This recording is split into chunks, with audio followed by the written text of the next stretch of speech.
Twins came into last night's contest one loss away from their franchise record losing streak, but they broke the skid and took game one of this four-game series. Now to help even up this series at one apiece tonight, Robin sends his hottest pitcher in the month of August to the bump as the lefty looks for personal redemption against these Twins.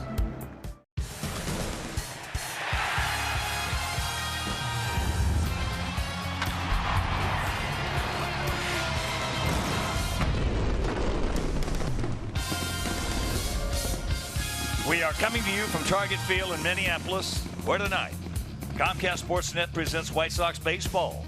It's Todd Frazier, Melky Cabrera, Jose Abreu in our Sox as they get set to butt heads with Paul Molitor's Minnesota Twins. Hi, everybody, and welcome. With Steve Stone, I'm Ken Harrell. Since we get set to bring you game two of this four-game set and game five of this seven-game road trip. As you know, we started off with 3 in Detroit. We lost all those. Then we come in here last night looking to extend that losing streak to 14 to Minnesota. Jose Quintana on the bump. I thought we were going to do it. He had a bad second inning, gave up 5 runs, gave up the most runs he's given up all year long in this game, and we got beat. But tonight, our pitching matchup features Carlos Rodon. Carlos Rodon has been red hot lately, and just like last year when he closed with a rush, he's doing the same thing this year. So we'll take a look at him. And since the last time he faced this ball club, he's done everything right. 3-0 in his last 5 starts, ERA 147. As you can see, the walk to strikeout ratio is outstanding. He's getting ahead with first pitch strikes, and it's really held him in good stead. So he's going out there to have a big outing tonight. Cal Gibson goes to the mound for Minnesota, and for whatever reason, our boys just don't hit him. He started 8 times against our club. He's 5-1 with a 1.80 ERA. And this year, throwing it awfully well. He's got a great sinker. That's his best pitch. Throws a slider with it. But this is a guy who usually keeps the ball down and throws strikes. And because of that, you try to put the ball in play, make some contact, and hopefully they go through. Well, with Carlos on the bump, we've got a young battery for you tonight.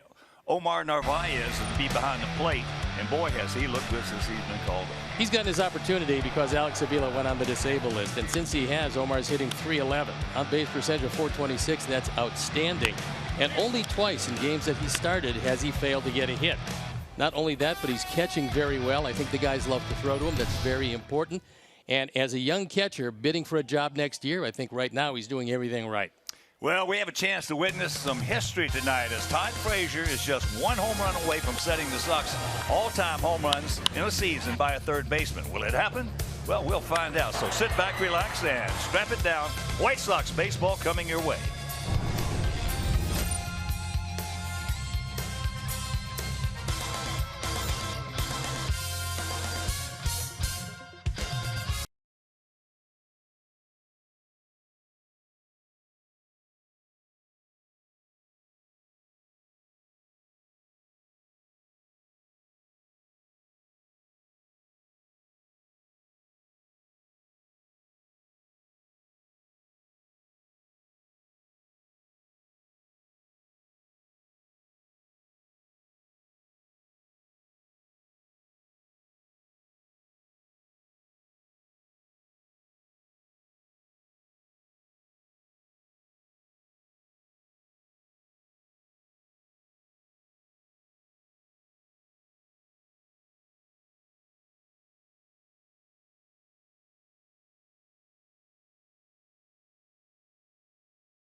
Blue Cross and Blue Shield of Illinois. Through it all. Audi. Truth in Engineering. And by Xfinity.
White Sox baseball on CSN Chicago is brought to you in part by Toyota. Discover more in a Toyota. Visit buyatoyota.com or your local Toyota dealer today. Let's go places. Blue Cross and Blue Shield of Illinois. Through it all. Audi. Truth in engineering. And by Xfinity. Xfinity X1 will change the way you experience TV. Welcome back to Target Field. It's another beautiful night here in the Twin Cities as our Sox try to take the second of a 4-game series. And we'll take a look head-to-head this year. As you can see, our Sox dwarf them in batting average and runs per game. Home runs surprisingly even. Runners in scoring position, a big difference, 265 to 157. And the ERA considerably better for our ball club. That's the reason for the 9-4 record. But unfortunately, against the 3 other teams that we're chasing, it's not quite as rosy. It's 11-29 overall. So let's take a look at how Robin is going to line them up. Our Kia starting lineup for the Sox tonight. Adam Eaton leading it off, and Tyler Saladino in the 2 spot, so he'll have a responsibility to do a whole lot more. That's Melky Cabrera, Jose Abreu, Justin Morneau, Todd Frazier, 34 home runs, hit his 34th, and that ties him for the most ever by White Sox third baseman. Then it's Javi, Omar, and Carlos rounding it out. The Honda City defensive setup and how they're going to line up for the Twins. Logan Schaefer in left field. Then it's Byron Buxton and Max Kepler. Infield, Eduardo Escobar, former Sox player, with Jorge Polanco, Brian Dozier, and Trevor Plouffe at first. Kurt Suzuki behind the plate, and our Lexus Pursuing Perfection starting pitcher is Kyle Gibson. 5-8 this year, same as Carlos Rodon. This is 20th start. The only difference is against our ball club. He's been absolutely brilliant, an ERA below 2, and he's 5-1 lifetime. The umpires for the game tonight. Dana DeMuth, the crew chief behind the plate. Mike Estabrook is at first, Toby Bassner at second, and Greg Gibson is at third. So on a beautiful Friday night, Cal Gibson appears ready to go. Dana DeMuth is going to look up at the clock to see if it is indeed time to start this one. And Adam Eaton getting ready to lead it off. So it's time now to turn it over to my play-by-play partner, Ken Harrelson. All right, Stoney, thank you. And once again, good evening, everyone, and welcome to White Sox baseball right here on Comcast Sportsnet. And before we show you our picks to click, you at home select yours as first pitch to Adam Eaton, taken high and away. Well, there's 2 things, Stoney, we know about our ball club that they're consistent on. We have trouble with soft tossing left-handers, and we have trouble with tall right-handers who are over 6'5". Tall right-handers, especially those with a real good sinker. I'm telling you, it's amazing. Those 2 guys give our club fits. Yep, they do that. And unfortunately, Gibson is 6'6" with a good sinker. Meanwhile, that's a good way to start it, Adam. That's what you got to try to do with sinker ball pitchers, is jump on them in the first inning, sometimes the first 2 before that sinker is really good.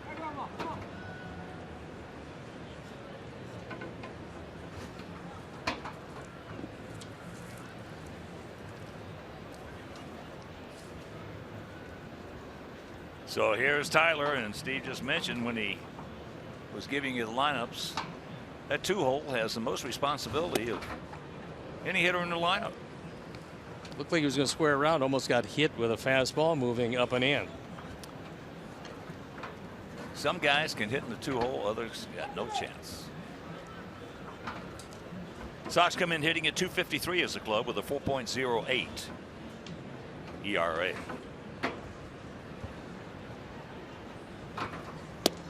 And here, beautiful Target Field. 339 down the left field line, 328 down the right field line, 365 in right center, 377 in left center, 411 in the deepest part of the ballpark, just to the left of center. Both pitchers tonight former #1 draft picks from their respective organizations. That'll get the job done right there. So the sacrifice, 1-3. Robin going for that 35%. He must have been listening to you talking about whoever scores first. Neither one of us, both of us, I think, were shocked at 35 and 39%. 35% if you score first, but if you're at home and you score first, it jumps up to 39%.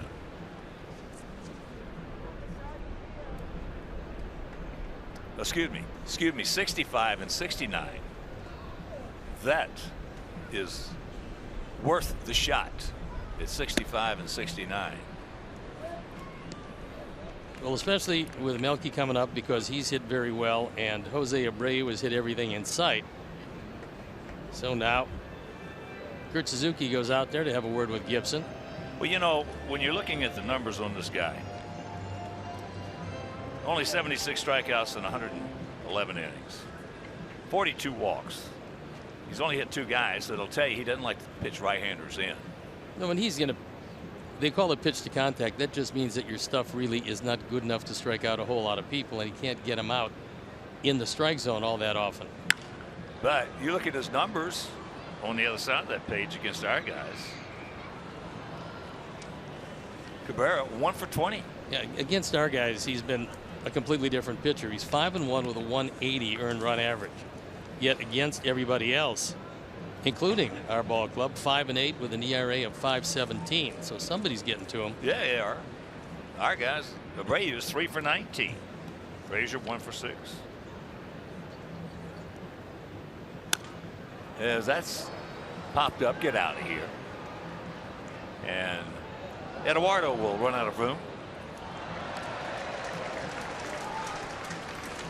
Yeah, those are the numbers. They're awfully impressive, and this is 9th start against our Sox.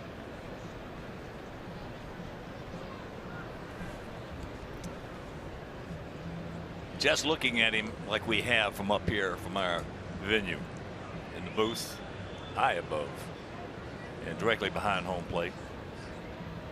He really looks nice to hit at.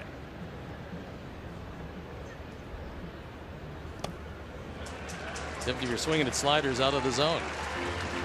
That's 2 down. See where Suzuki wants it, and pretty much that's where Gibson gets it. And you can pretty much get, you know, a pretty good line on guys. You can see other guys like, you know, obviously like a Chris Sale or guys like that. They are not nice to hit at. There are a lot of left-handers that are not nice to hit at. No, I don't think anybody would tell you that Chris Sale is a comfortable evening of baseball. Well, I talked to a lot of hitters on the opposing teams about our pitchers, and they'll give you a pretty good line. Every one of them, every one to a man, absolutely says Chris Sale's got some of the best stuff they've ever seen. Best description I heard by any opposing hitter: it looks like the second baseman is pitching to me. That's good. From low 3/4 with that sweeping slider, yeah. It comes out of nowhere.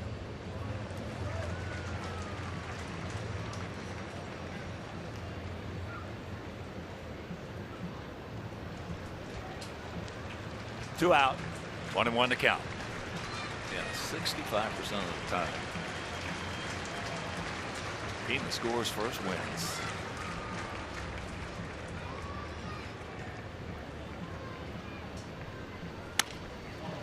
Get down. Get down. It will. And we get on the board on the soft single by Abreu.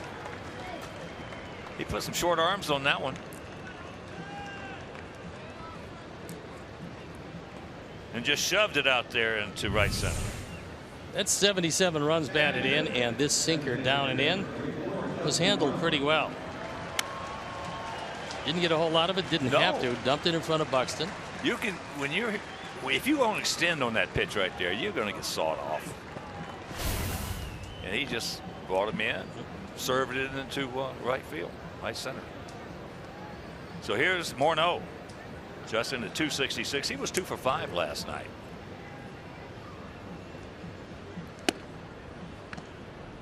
One of the pitches that he hit was a face-high fastball, and that's the one that he hit awfully hard to right field. And you don't find many left-handers are able to get on top of that, but he's able to do it. He's the best high fastball hitter we have on our team.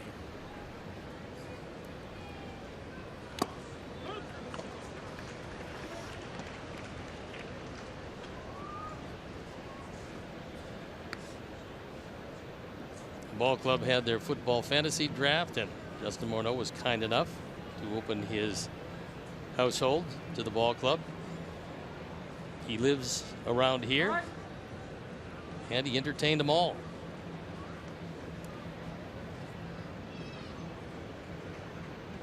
Good way to keep the club closer together.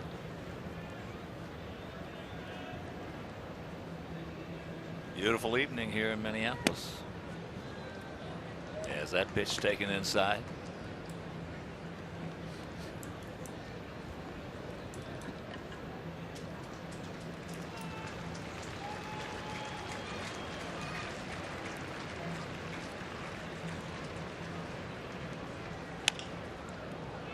And that is just foul, says Mike Estabrook.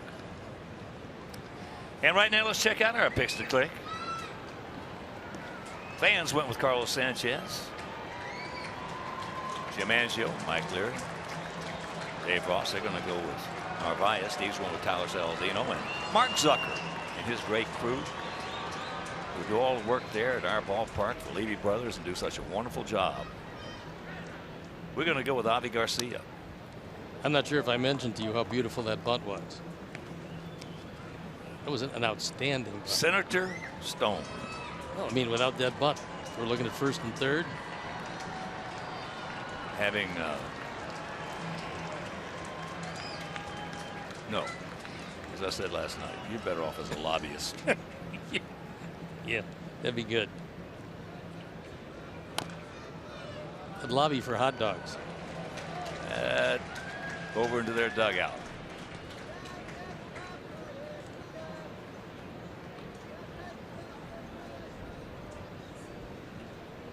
Outfield straight up, spread out, spaced about equidistant.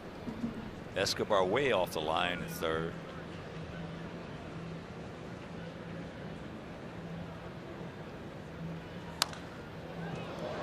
And that is shot over into the camera well and out of the camera well.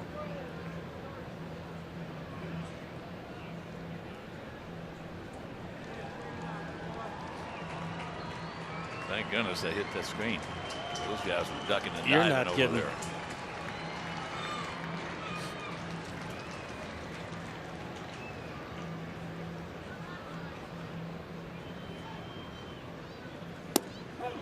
Got him. He knew it, but RBI single by Abreu. It is 1-0 good guys.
Ryan Dozier leading it off. Hit a quiet night last night.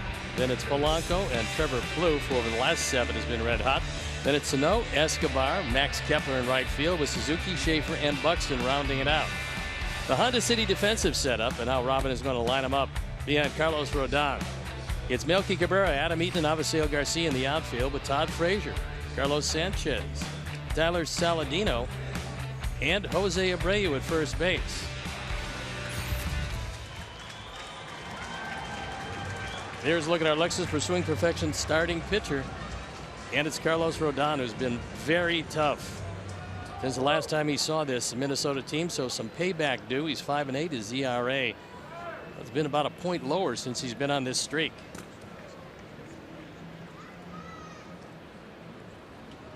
Watch out. He was 1 for 4 last night. Comes in hitting at .269. 32 homers and 81 driven in, mostly from the leadoff spot.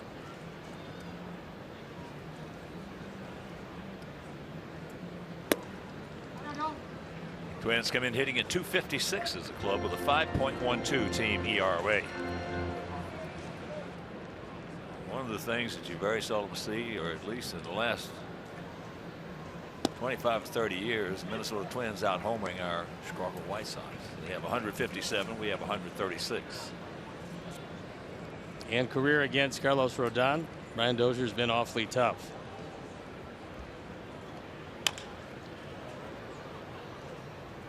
Rolls that one over, foul. I always think of one guy when more than one actually, but the guy I used to love to watch play in Minnesota. His name was Kent Herbeck. He was a good one. Oh boy, he was fun to watch too. Big, strong, left-handed hitter, tremendous first baseman. People never gave him the credit for being as good as he was. Well, the guy that was a master with the glove here that played for the Twins, Mankiewicz, was outstanding defensively. That infield, that particular infield, when they had Corey Koski at third, yep, Christian Guzman at second. They had a couple guys at second base, and they had Mankiewicz at first. That's the best defensive infield I've ever seen. Mankiewicz was just outstanding, and because he wasn't a big offensive player, you didn't hear that much about him, but he was masterful as a defender. Those guys were, and they played in that Metrodome, where if you didn't have a good infield defense, you were going to lose.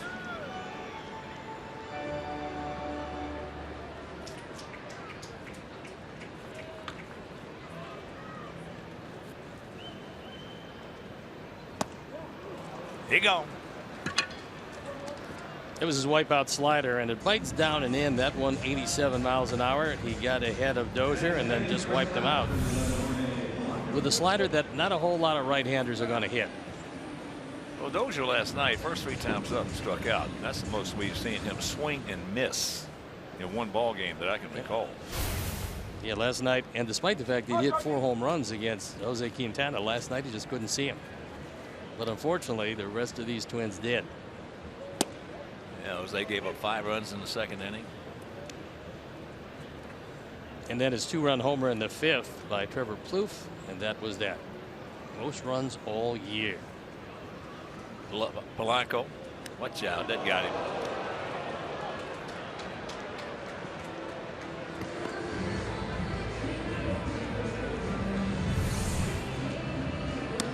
He wanted to throw it inside. This one got the thigh. Got him right on the bone. Way too far inside.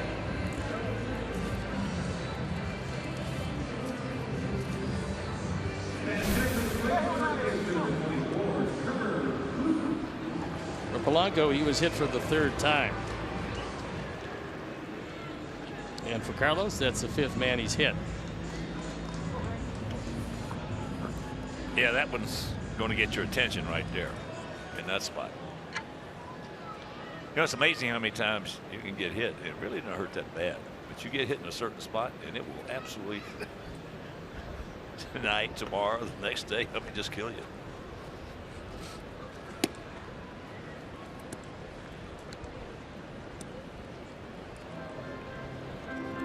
Plouffe, that homer that Steve just mentioned. He's hitting at .261, 10 homers, 43, just a tough year for him, as is for most of the Minnesota Twins. Close pitch, didn't get it.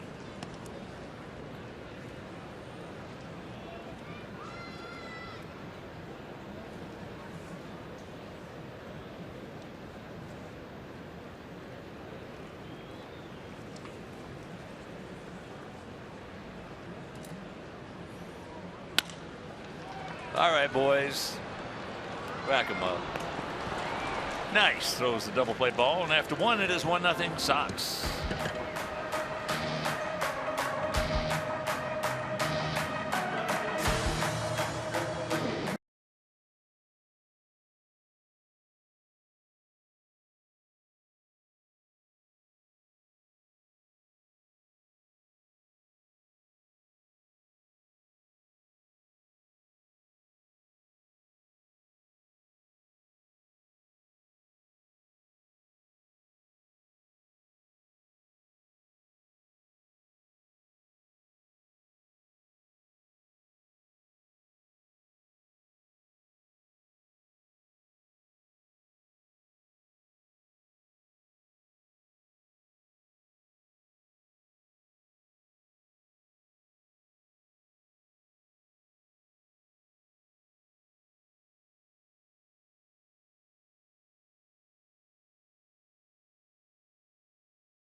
In the game brought to you by Miller Lite. You can follow Dan Hayes, our White Sox insider, all season long on CSNChicago.com, presented by The Great Escape. Pools, patio furniture, hot tubs, and more. Escape your everyday. Shop The Great Escape.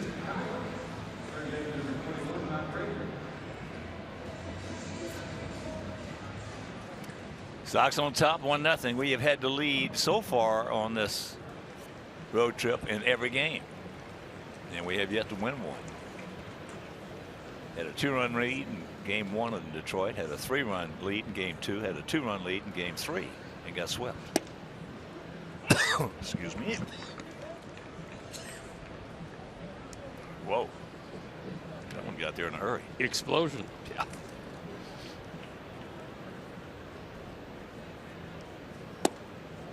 That evens the count.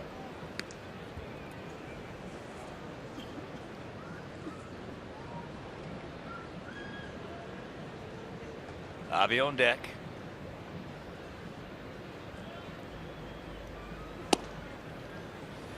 You see everybody wearing yellow wristbands. You see them wearing yellow ribbons right above the Sox logo. And that is for Pediatric Cancer Awareness Night. I don't think Eduardo wanted to field that bat.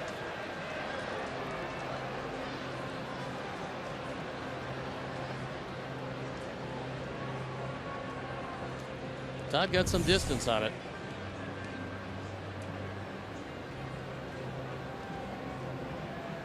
Soft breaking ball in a perfect spot. Most hitters just don't like guys changing speeds on their breaking stuff.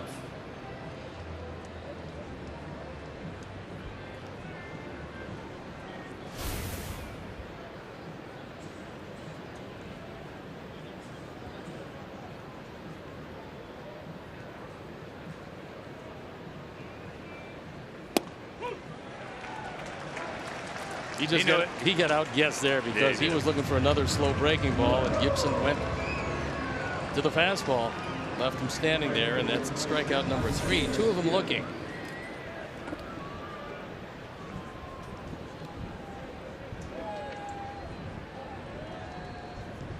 Well, there's 2 ways to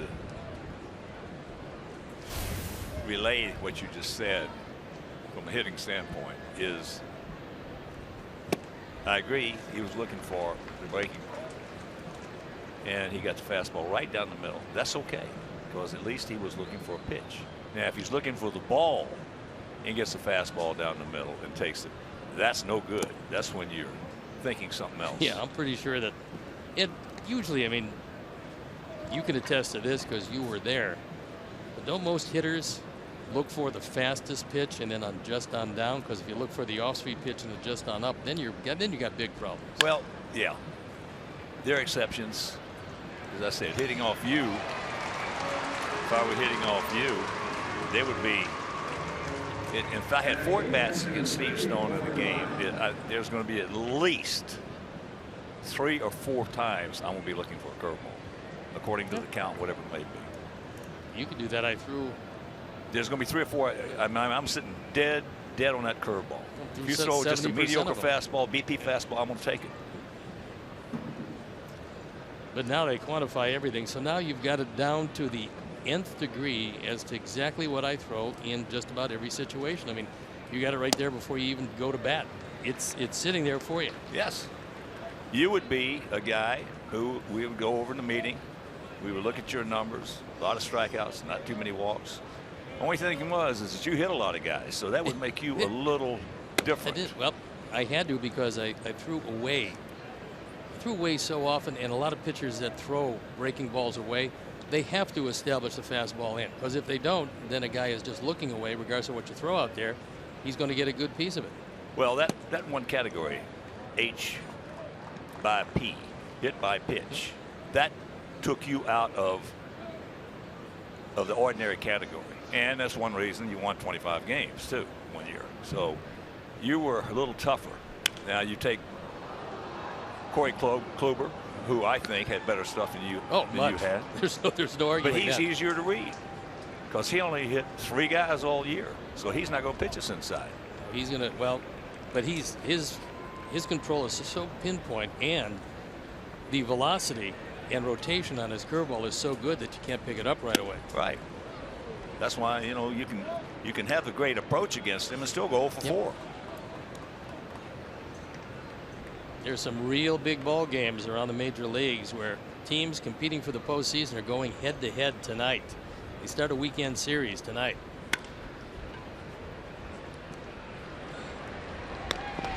Blanco. So 1-2-3 inning, but we lead it 1-0.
Returns to CSN Plus as the Fire look for 3 points at home against Philadelphia.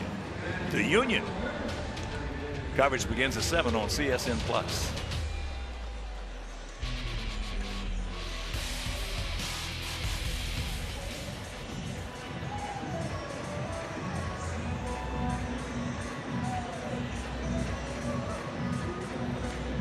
Sano.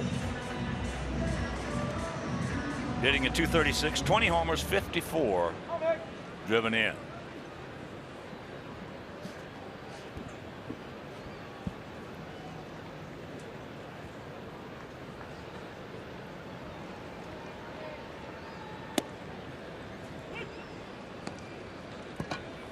That's his different type of slider. That is the backdoor slider that he uses to get it over before he uses the wipeout. I like the fact that Narvaez threw for the straight change, because when he throws that, whether it's a strike or not, it does serve notice to the hitter that he has it and he will use it. It's an 0 for 4 last night, 1 for 6 with a long home run off Carlos.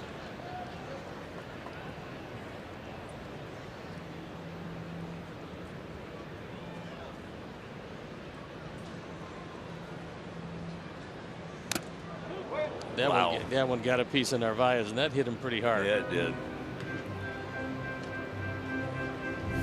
So you got that extra padding over the right shoulder. Unfortunately, this got the bottom of the mask, and that one shook him up.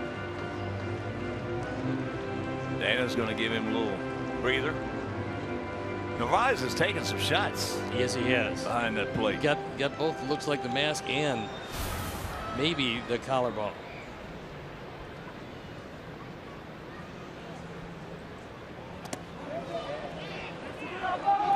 And that got him. No, it didn't. No, I think he called it a strike. Yeah. He winds up at first. Called it a swing. Gets away.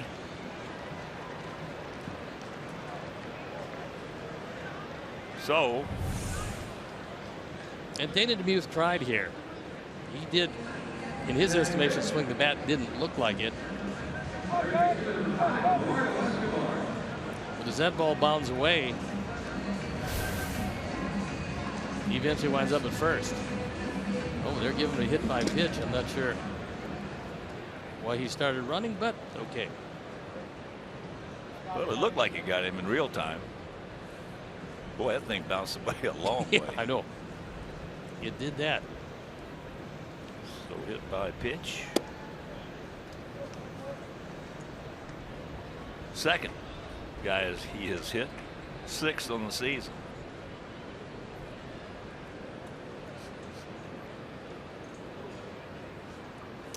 Escobar, former Sox, always plays well against us. Ivy got over there to hurry down. Here's the throw to second base off the mark, so Sano into second.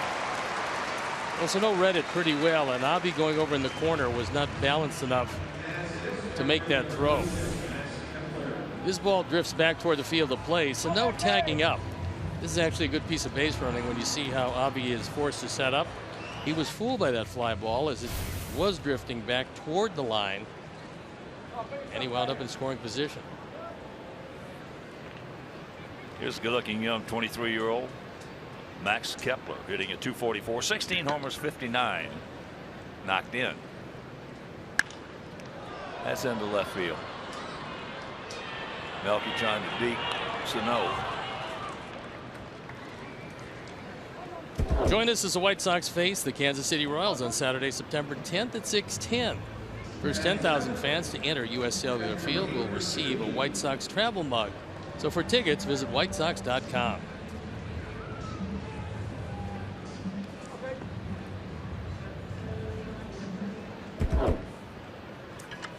Here's Kurt Suzuki. He was 2 for 4 with 2 RBIs last night.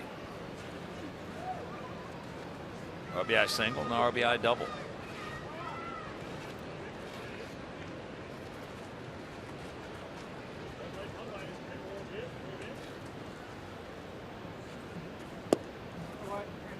Twins let it be known that Suzuki was on the trade market. And despite the fact he's hit .278 this year, they could not find anybody to make a deal with him. Nothing to what they wanted anyway.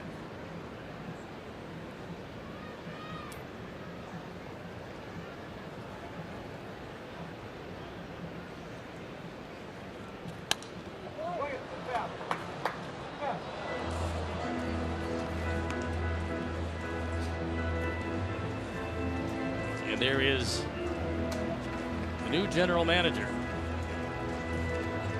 And he's taken over for Terry Ryan. That's his longtime assistant, Rob Antony.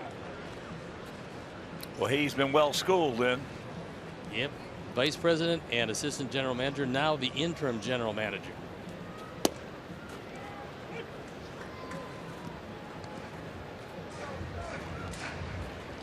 One ball, 2 strikes, 2 out.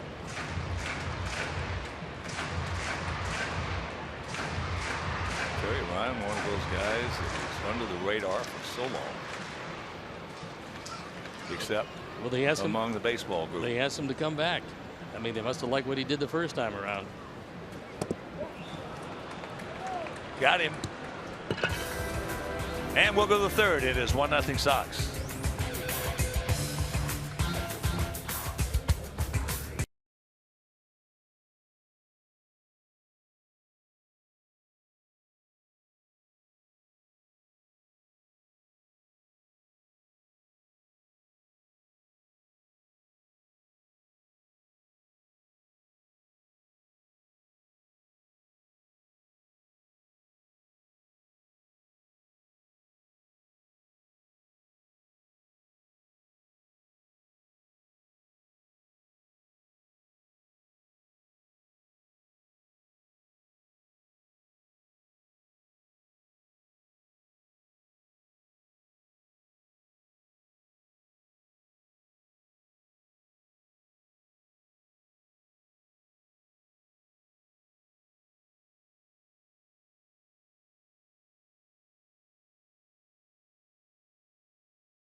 For a night of music and dance as we celebrate the rich Southside Irish heritage. The first 20,000 fans ages 21 and over will receive a St. Patrick's Day themed cap presented by Miller Lite.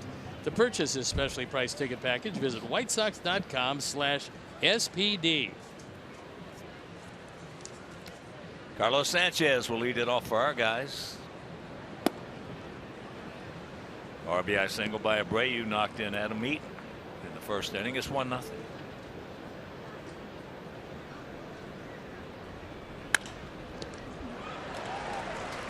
Comebacker, 1 out. Gibbs has had all kinds of problems with left-handers over the last month. They're hitting .434 against him. That's one of the reasons why you're sitting with a 5-8 record and an ERA up over 5. You got to find something to combat the left-handers. He's got a good slider down and in. If he either had a cutter or preferably a good fastball, but he could start at the hip, the right hip of the left-hand hitters, he would be a lot tougher against him.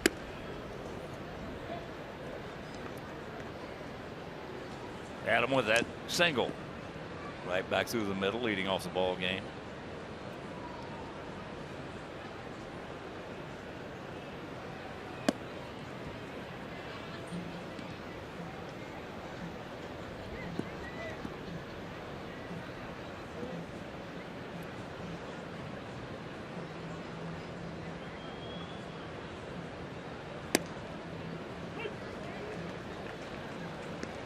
High strike.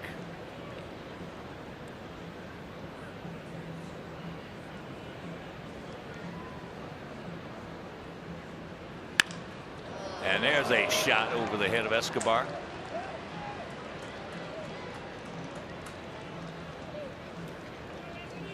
Logan Schaefer quickly got to it, gets it back in.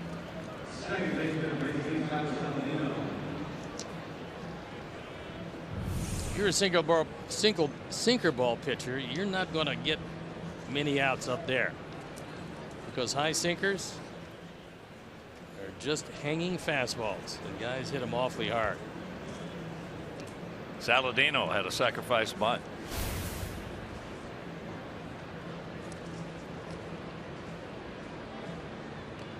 That paid off and put us in that 65% category.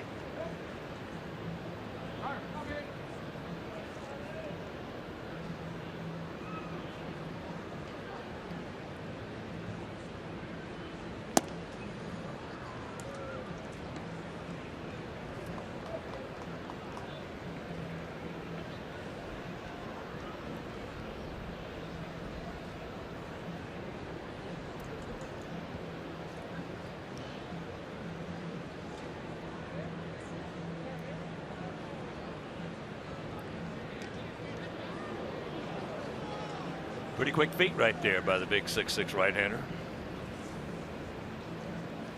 Since August 12th, the span of 16 games, Tyler's hitting .310. A couple of home runs, 5 doubles, driven in 9, which is really impressive, and scored 5.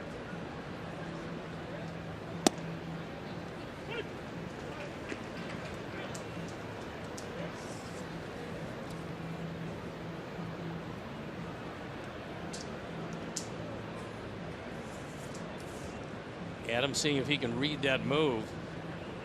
Thinking about maybe going. 12 steals, been caught 4 times.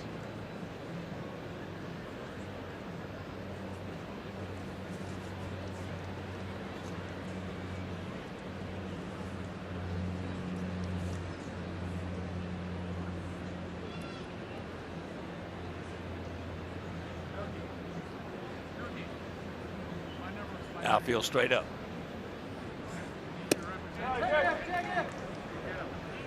He did go, says Estabrook. Threw that fastball inside. And Tyler could not check it up.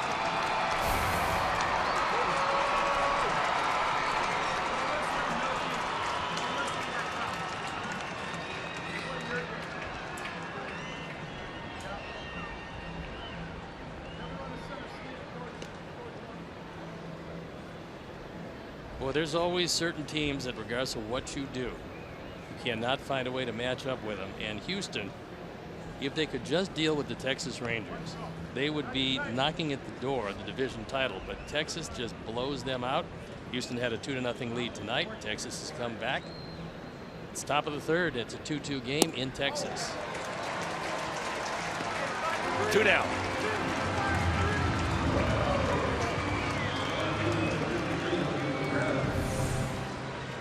You see where Suzuki wants it. That's a little tight slider. He's not getting a whole lot of movement. He's just getting enough to take it off the sweet spot of the bat with enough depth to have Tyler swinging over the top of it.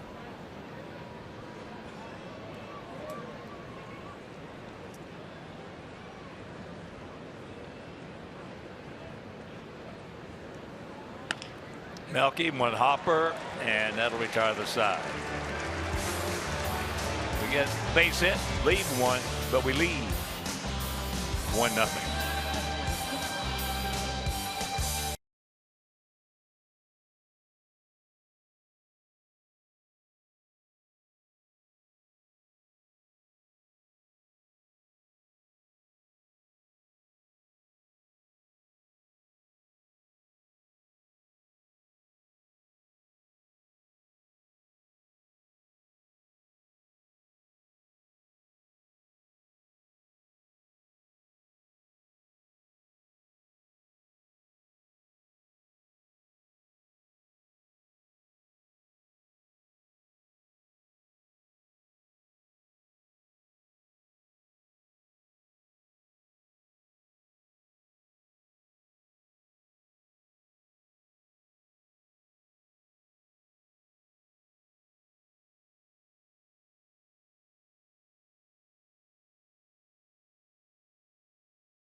Game 3 of the series as our Sox square off with these Twins once again. So coverage begins at 5:30 with White Sox pregame live, presented by the Koalas family of dealerships on CSN Chicago.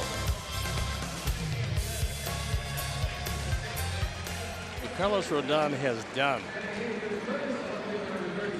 from the month of August on flies in the face of conventional wisdom, because throwing strike 1 has not been one of the biggest factors of his game. Like, somewhat surprisingly, he's thrown strike 1 this year 52.1% of the time. That's the lowest in the major leagues of 149 qualified starting pitchers. If he can turn that number around, a very tough pitcher will get that much tougher. Here's Logan Schaefer, formerly with Milwaukee. That's trouble. Get it? No. Off the edge of the glove, and hopefully Adam is okay. He's still down on the ground.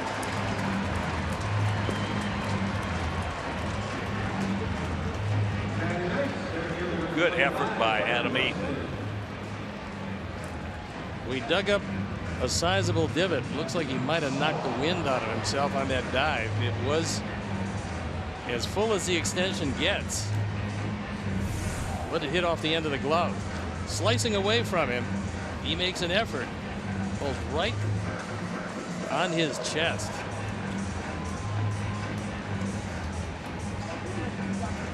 And a face plant as well. Yeah, I mean, that was a big effort. That wasn't one of those commercial.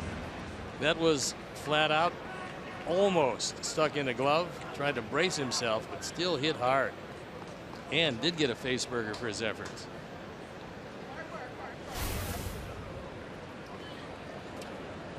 So here is Byron Buxton.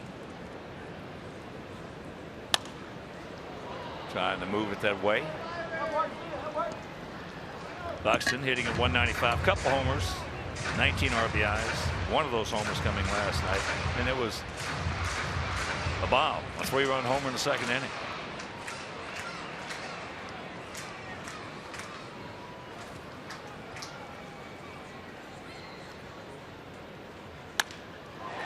That'll get the job done.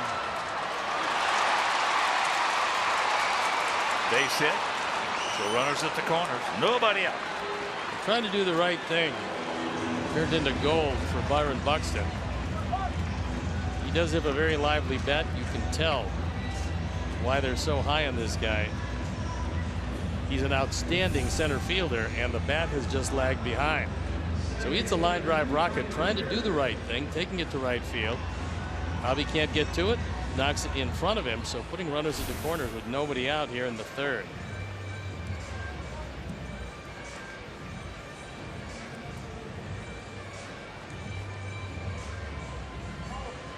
That's Butch Davis talking to him at first base. So here's Dozier. He struck out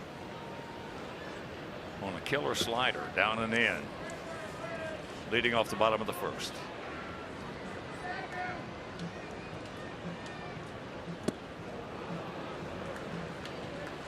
Starts him off with a changeup.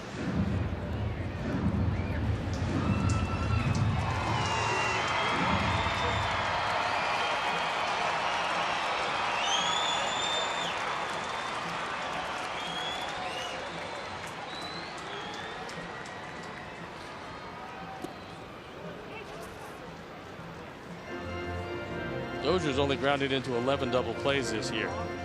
So he does have very good speed for a guy that can consistently hit the ball out of the ballpark. He's been to bat over 500 times, so that's a pretty low number.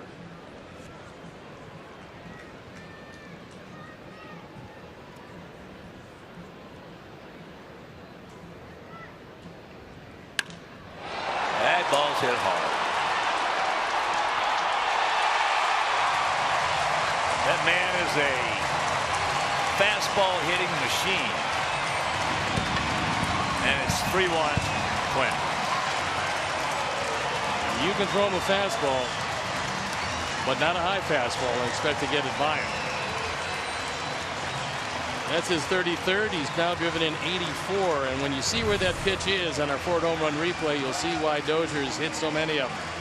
It's a high fastball, and he just cranks it. Some of the best top hand in all of baseball.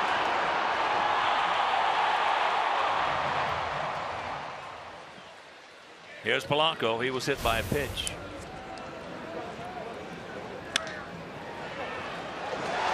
And that ball is by Sanchez. Hit hard.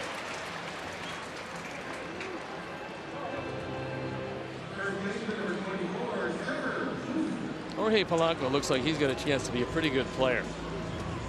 His natural position is second base, but with Dozier there, he's not playing there anytime soon. His next best position is third base. But they're giving him a shot at shortstop, thinking that a lot of ground to cover, but he's got a good arm and pretty quick motions.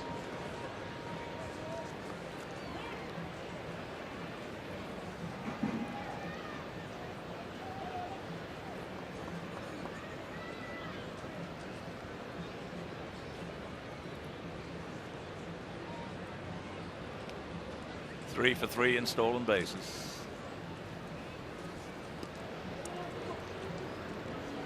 Twins 80 stolen bases and 105 attempts.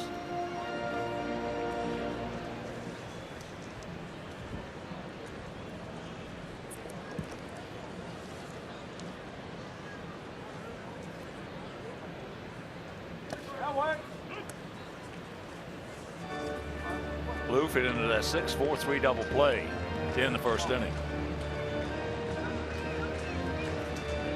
Last time Carlos faced this ball club back on July 31st, he went into the seventh inning, giving up 8 hits on 5 earned runs.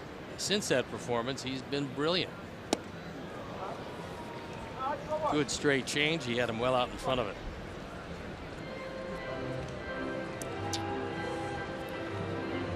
Regardless of how this year pans out for Carlos, if he can get the feel, throwing the straight change and making sure you get most of them in the zone, it's going to be a successful year for him.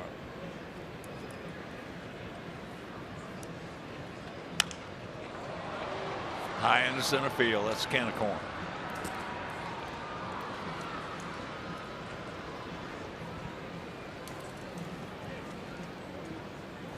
That'll bring up Sano, who was hit by a pitch.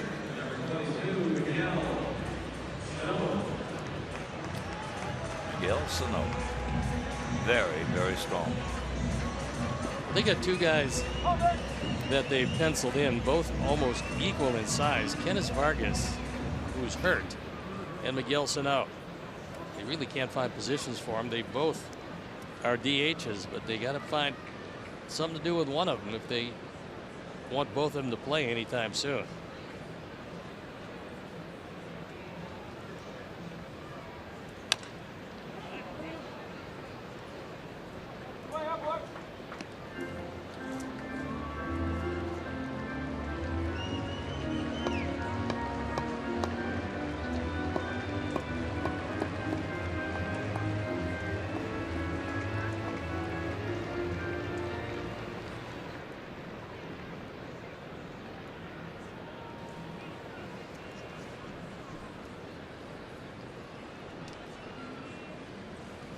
They got him picked off. He gone.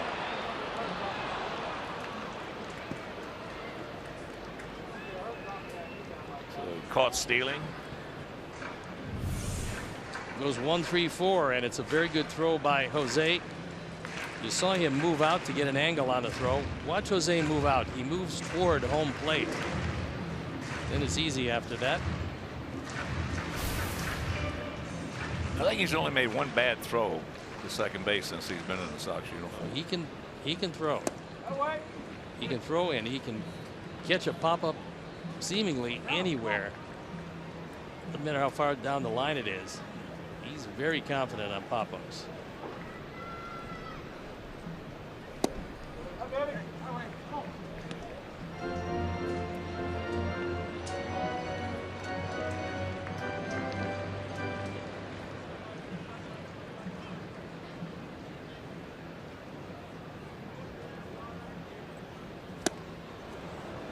He got him, but another high fastball off the bat of Brian Dozier leaves the park.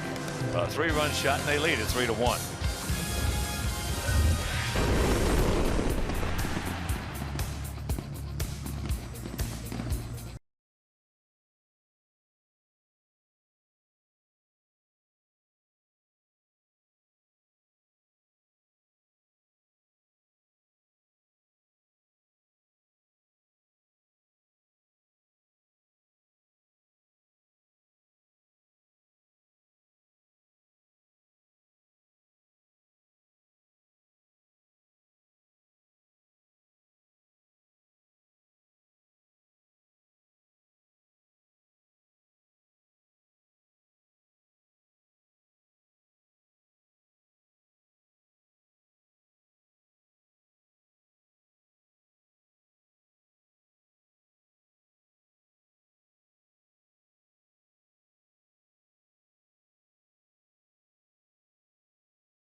on Xfinity in the central Illinois and Rockford areas. Jose Abreu drove in the first run in the first inning with this base hit, and with that first White Sox run, Eclig Lending has donated $100 to the Pat Tillman Foundation, supporting military veterans and their families. And the first pitch to Abreu. Hit hard for a base hit. That ball was absolutely smoked. Right now, the ball looks like a beach ball to him, because he's hitting everything in sight. We're 3 innings into this game. He's tightened his swing up. And he's got 5 hits already in this series. Tightened his swing up. Longer the swing, the slower the swing. The shorter the swing, the faster the swing. And that's fouled back. Watch out.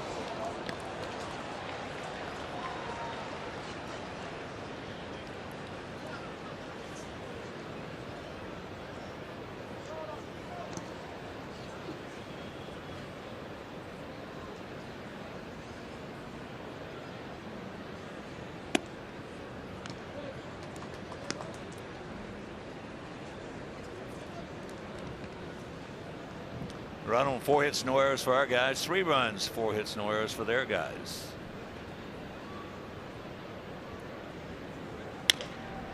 Right to the bag. Bad throw. I'm a little surprised that he should take it Polanco, himself. you come across the bag, you're throwing and stepping in the same motion, and you got yourself a double play. But he decided to flip it, and that's what allowed Morneau to beat it at first, because Dozier, I don't think Dozier thought he was going to get the ball. I think he thought that Polanco was going to come to the bag. It's a little flip, not going to get it done, and they don't. Turn 2. So we catch a break. Yep. That's a bad play.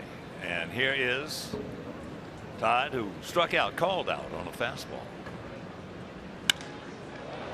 That ball hit deep into center field. Stretch. Buxton back at the fence. He looks up. You can put it on the board. Yes. Number 35 for Frazier. He now has 86 knocked in, and this game is tied at 3.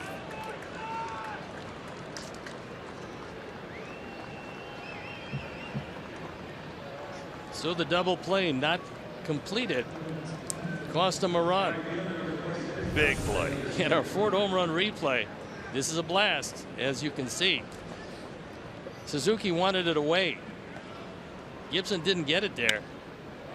And Todd Frazier puts a charge into it. That ball is way out of here. That's like we were talking last night. You don't have batting average. Batting average is one of the most misleading stats in baseball. Ties stances they come up. Ties a career high and the most ever by a White Sox third baseman. Those 35 home runs. How about that? You don't have to have a big batting average. Todd hitting .215 coming in. Probably went down to .214. Now back up .216 possibly, with 35 homers and 86. He has driven in 15.6 coming into this ball game tonight. Now it'll go up, but 15.6 of our runs this season. 2/3 of our runs tonight. You know, that's why people just don't understand. You don't have to be productive. You don't have to have a big batting average.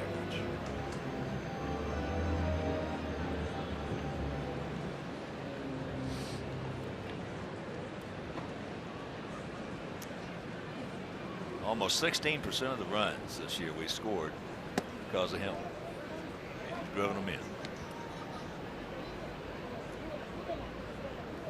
Here's Tim Anderson, who got hit by a line drive off the bat of Melky while he was running at first base last night and not able to play tonight. Yeah, I talked to Timmy after the game last night. I said, Timmy, that was a pretty good shot, wasn't it? He said, oh, yeah. He said it came in hot. And he got caught. He tried to back up, but that ball, because it was hooked, just kept following him. But it just hunted him down. Yep.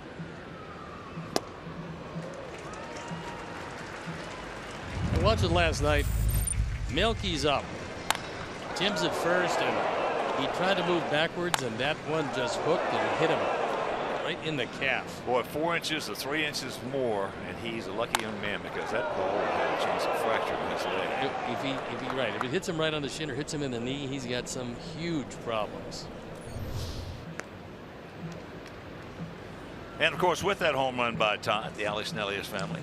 Alex with another generous donation to White Sox charities in loving memory of Ursula. Baez grounded out to short his first trip.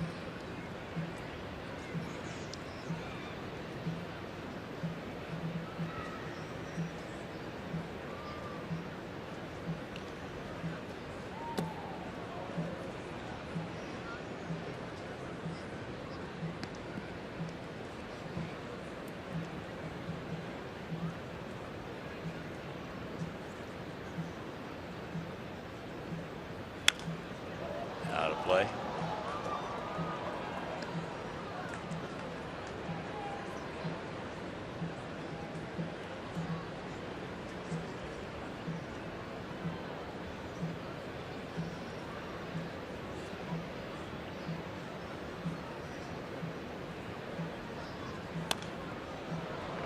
And that is going to be a souvenir.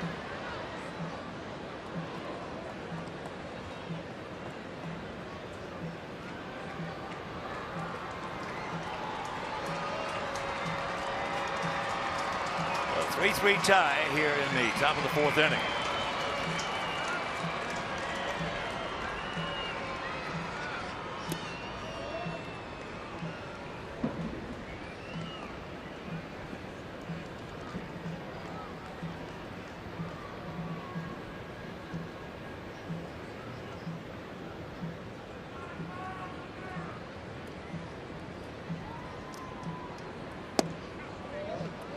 And it's full.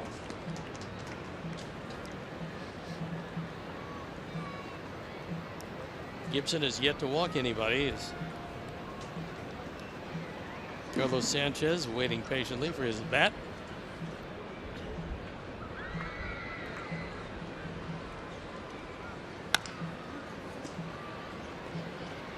Dozier's got him.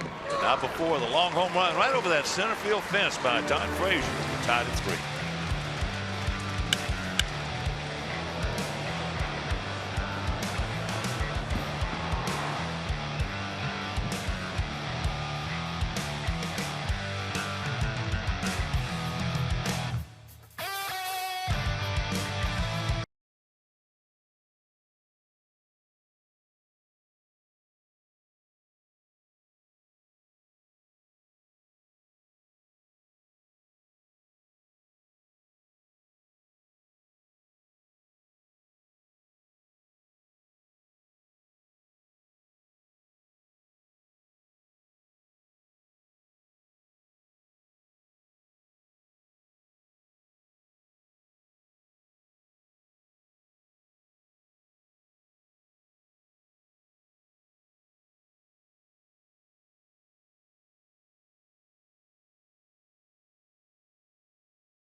For Bark at the Park on Tuesday, September 13th, as the Sox attempt to set the Guinness World Record for dogs attending a sporting event. Bark at the Park is presented by Abaderm, Natural Pet Foods, Nylabone, and PetSmart. For more information, visit whitesox.com/bark. And there's a handsome animal that would absolutely love to be at Bark at the Park at U.S. Cellular Field. Escobar, Kepler, Suzuki. face Carlos in his 3-3 tie. Let's go.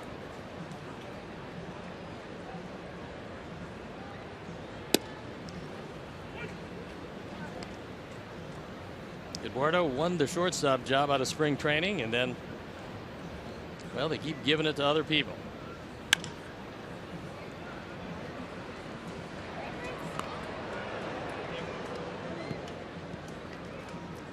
One out.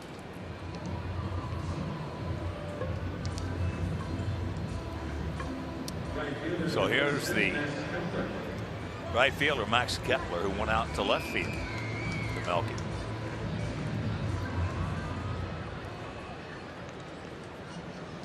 He hit a very long foul ball last night that went a mile, and they reviewed it, but it quite obviously was on the right side of the pole as far as we were concerned. Well, not very much, but it was. Abreu, yeah, that was just about as close as you can come right there. Without it being a home run. So 2 down. Game 3 tomorrow night. That'll be a 6-10 Chicago start. James Shields against old friend Hector Santiago. And that game right back here on Comcast Sportsnet. And the finale on Sunday, Anthony Bernardo against the southpaw Andrew Albers, and that game will be over WGN. There's first pitch strike to Curtis. Struck out his first trip. I believe Sunday is your birthday. It is. Got to be a big cake to get all those candles out. All 75 of them. Hey, I'm proud of every one of them.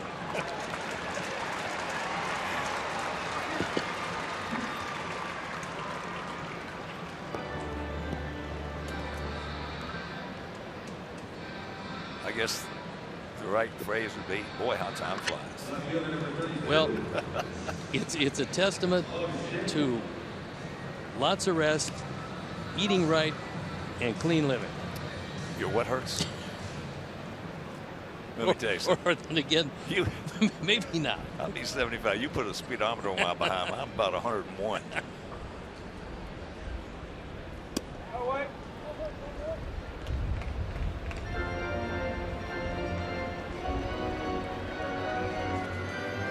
Shaver hit the daylights out of it the first time up. Yes, he did. Great effort. Great effort by Adam Eaton.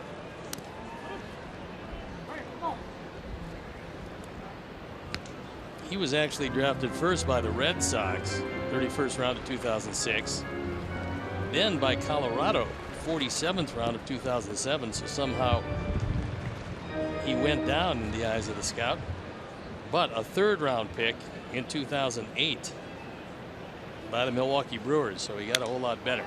That's popped up. Omar. And it'll retire the side. We're into the 5th, tied at 3.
Go back to the top of the order with Adam Eaton and Tyler Saladino. Carlos hit a comebacker to Kyle Gibson.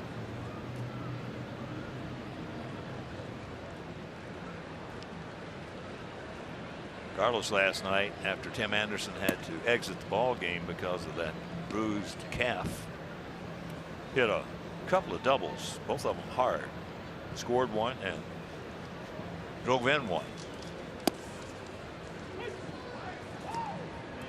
So, you know, in contrast, so to speak, to what we're talking about, the batting average being very misleading.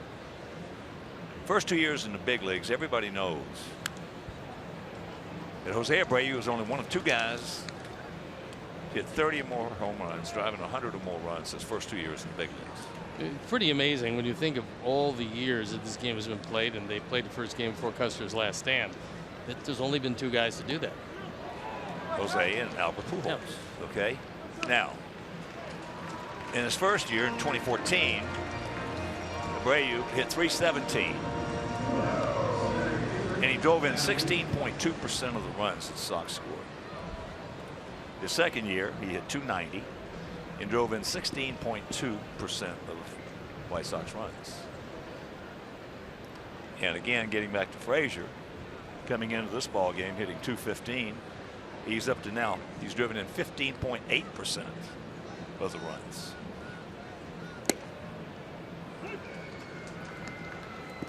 I just wish he'd have driven in 12% of the runs, and we scored more runs with the same amount of runs batted in he had. Well, this has not been the most productive of years for the boys offensively. no, not when you come in after a 23-10 start. You come in 63-70. Yep. It's been a very, very, very, very disappointing season. But it all started when the bullpen went down, so to speak, after April. We had the best bullpen in the major leagues in April.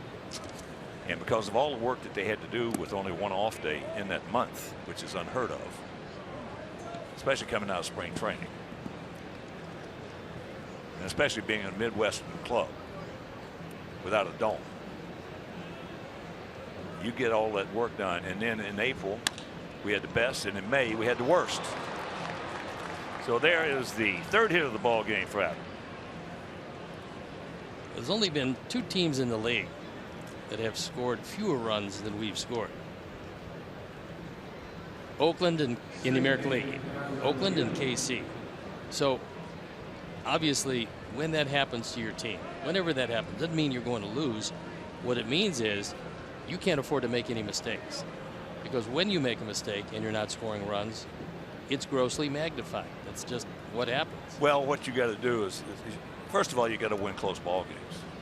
When you're not scoring runs, you got to win close ball games. We play an inordinate amount of very close games. Last week we had played more one-run ball games than anybody in the major leagues, and lost the majority of them.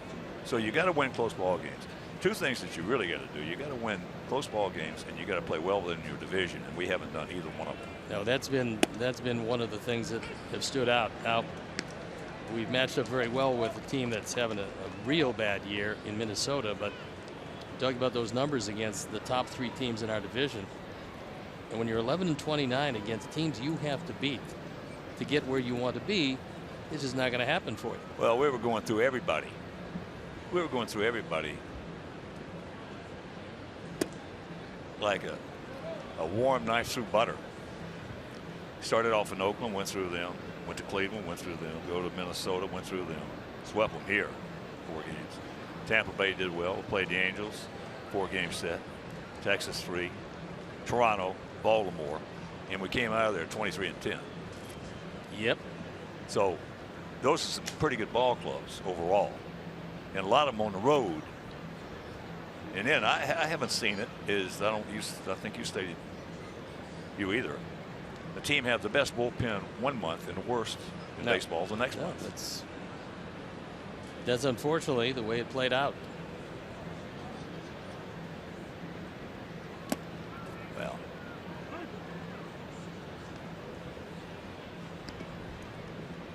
So the bottom line on that formula is if your bullpen goes, you're dead. You're going to lose.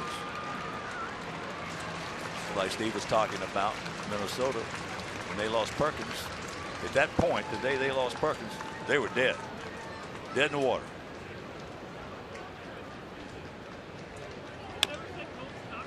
But we're 21 and 26 in 1-run games. That's not great, certainly, especially when you look at Texas, who's certainly going to the playoffs. They're 30 and 8. And the three teams. Well, that's the reason they're going. Yeah, and the three teams we're chasing are all over 500 in 1-run games. I'm talking about in our division. Yeah. So, you know, it just, you look at the numbers and you realize that. Well, you throw 2 runs in there, 1-run and 2-run games. There goes. Now. So Saladino is retired. As Adam into second base. You got to win the close ball games. You can't do it without a bullpen.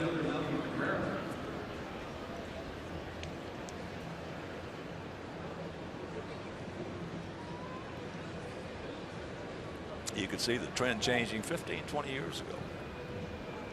And it's just been in the last 10 the teams started to understand they can't do anything without a good bullpen.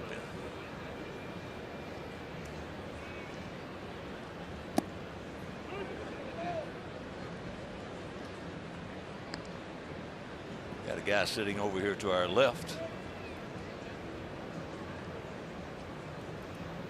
who in essence when that change started was the first 8th inning man. Be used exclusively in the 8th as there's a base hit. And here comes Adam. Here's a throw by Schaefer. He's safe.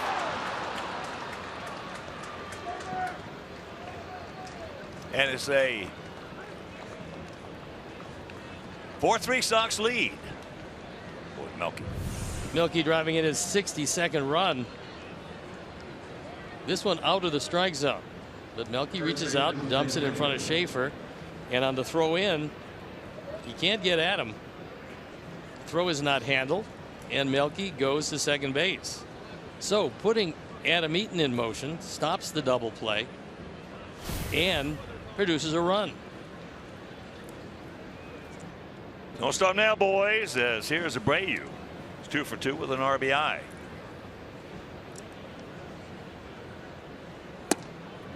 Takes ball 1. Well, 75 of our 132 games have been decided by 1 or 2 runs. Now that is an inordinate amount of 1 and 2 run games. There's no doubt this team has played some tough and tight ones.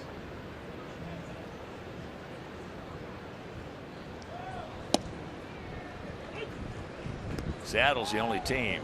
Now last week I said we were leading the major leagues in 1-1 ball games. Well, Seattle passed us.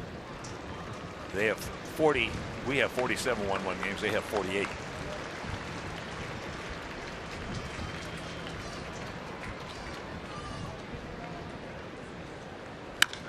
That ball hit hard.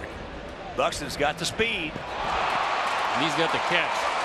That man, I'll tell you what, he has got a chance. He has got a chance to be just some kind of player. But we take the lead, and it's 4-3 good guys.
As here's Byron Buxton. He singled and scored back in the 3rd inning. What a play he just made. And it's one that you're going to see made many times on highlight reels by Byron Buxton. Here's our Xfinity high-speed action replay, and he just got a great jump. And then with the kind of speed he has, he was able to run it down. There's about maybe 5 center fielders that make that play. He is just fun to watch run. I mean, long strides, all kind of just 22 years old. Well, you also mentioned, and you've seen him up here a couple of times, and we've seen him up here a couple of times. It's never taken yet. But you mentioned the fact that he looks completely different at the plate, Yes, and he does. really does. He looks, Yeah. for whatever reason, he looks so much more confident than he's ever looked. And he doesn't look, I mean, at times he looked confused. Not anymore. Well, it's not unlike veteran players who are going bad. A lot of times it's good just to sit them down for a game or two and let them see that the game is not as hard as they're making it. And with young players, you put them out there and you're starting them every day and they're really struggling.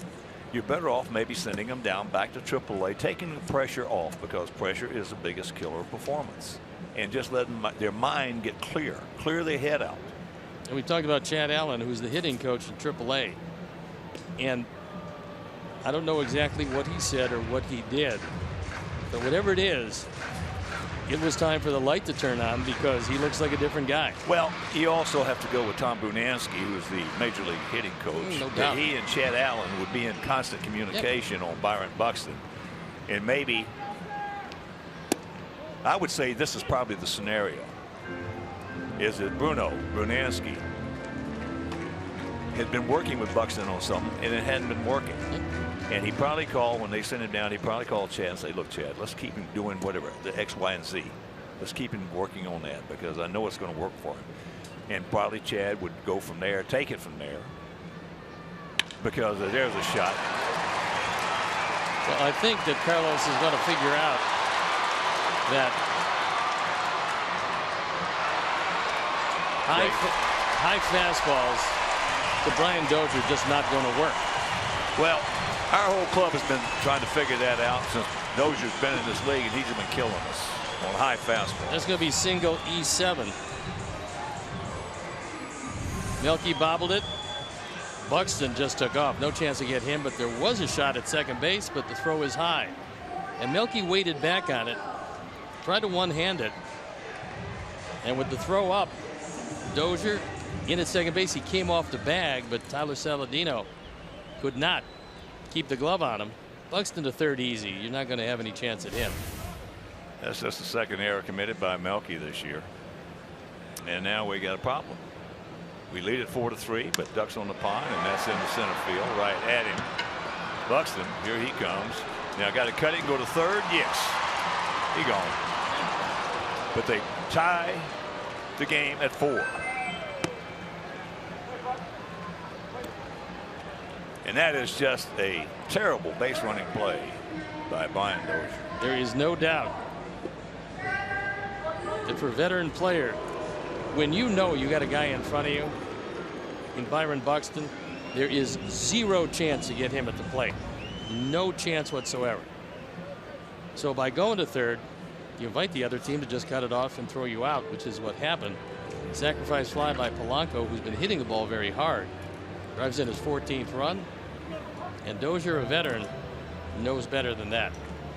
Yeah, that's just a brain cramp.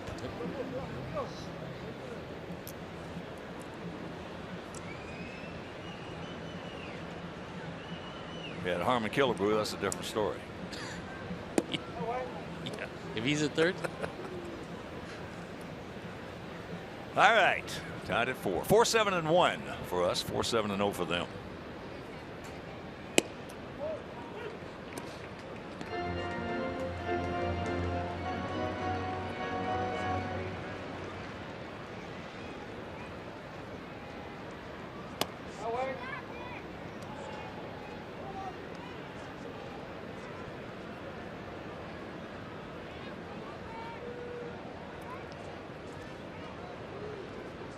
Outfield straight up. Space just about equidistant.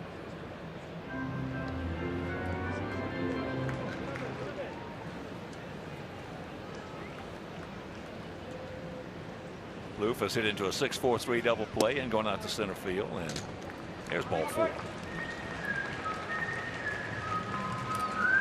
So if he can get out of this with just the 1.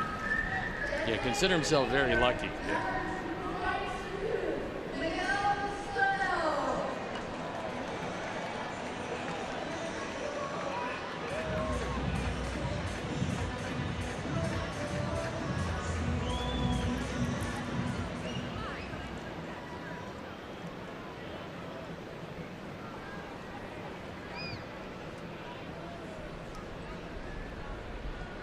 Here's a little note here from Jimmy Olsen, our correspondent in Seattle, talking about winning close ball games, 1-1 ball games. For an example, he says 5 of the Cubs' last 6 games have been decided by 1 run, and in those 6 games they're 5-1.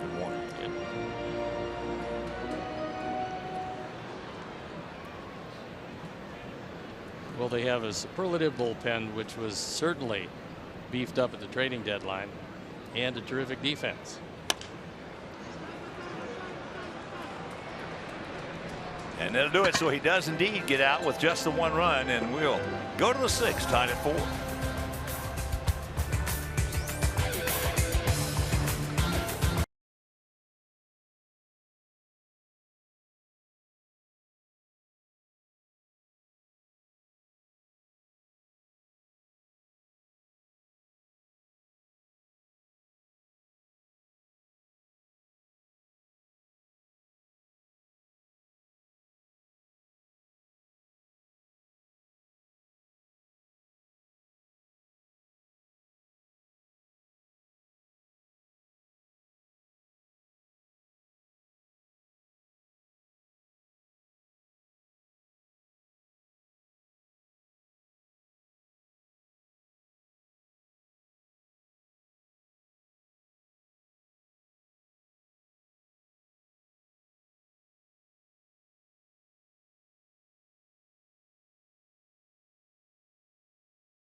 December 3rd with Ron Kittle, Harold Baines, Jose Quintana, and Tyler Saladino travel to Ibarosar Playa Mita in Riviera Nayarit, Mexico for a week. What, you go over that again? Yeah. Ibarosar Playa Mita in Riviera Nayarit in Mexico for 1 week of fun activities and VIP events. You have to be at those VIP events. Visit applevacations.com/White Sox to book. I'll guarantee you, if you're going to go for a week with Ron Kittle, you're going to have some fun. That big man has never lost his childlike qualities. He loves to laugh. He loves to have fun.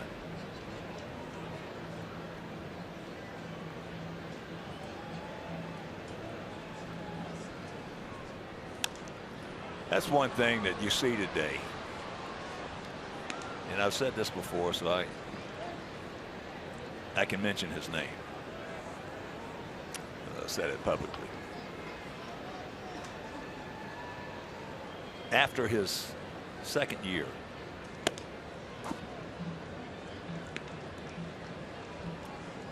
I think it was here in Minnesota towards the end of the season, maybe at the end of the season, Gordon Beckham is sitting in front of his locker. and I am walking out. So he grabs him by the hand. He looks at me and says, "Hawk, what's wrong?" And I looked at him. I said, "Gordon, you have lost the greatest trait that you had when you came up with us as a player." I said, "You remember your first year?" And there's ball 4 to Morneau. So the leadoff walk, first walk issued by Gibson. I said, "You remember the first year? You just went out and played baseball. You went out and had fun, played baseball. You looked like you were going to be an all-star, perennial." And I said, "What you've done is you've lost your childlike qualities. You have become mechanically oriented, mechanically inclined, and everything you do is think about mechanics. When you do that, you lose your childlike qualities." I said, "You should go home this winter." As tied into short right field. Get down. Great play by Kepler. Makes the catch. There was no chance for Dozier. So Kepler has to come on. And he makes the catch. And robs Todd Frazier for base hit. And tied now 1 for 3 with that long 2-run homer over the center field fence in the 4th inning. I think that was something, just what you're talking about, I think that was something that Paul Konerko was trying to impart to him, because he talked with Paul all the time. And you said early in Paul's career he was driving himself crazy. Yeah. With mechanics. The feeling of mechanics, and you know, every at bat was the end of the world, and could not take an 0 for 4. Right. And so he was trying to impart his ability to get over that to Gordon Beckham earlier in his career than Paul was able to achieve it. But for Gordon, it just didn't work out. And the point being is that Gordon's not the only one that happens to in the big leagues. When they come up, they get so inundated with with numbers and mechanics that they lose their childlike qualities. Now, one thing about it that separates the American players from the Latin players is they are less inclined to lose their childlike qualities. They have fun, more fun than our American players on the field. He backs up. Going to go to second for the force. They're not going to get the double play, but 2 down.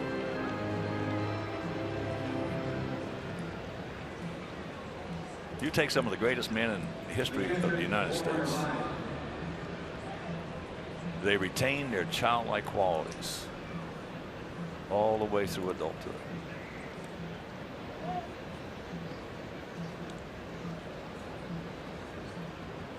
Narvaez is grounded to short, grounded to second.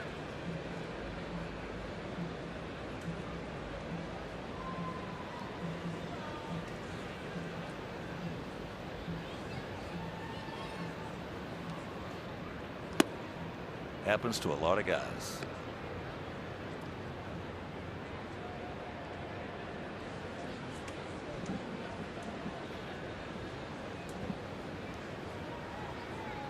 Outfield straight up.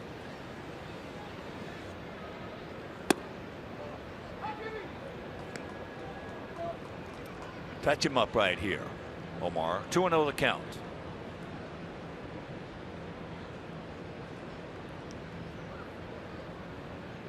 Ivy, just a short lead over there.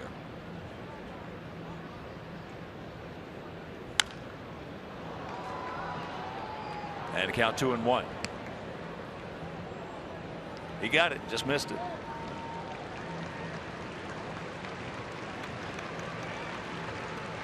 If you're just tuning in, we scored 1 in the first. They scored 3 in the third. A 2-run homer by Frazier in the fourth tied it. We scored 1 in the fifth. They came right back with 1 in the fifth. And that is foul. Hit hard, but foul.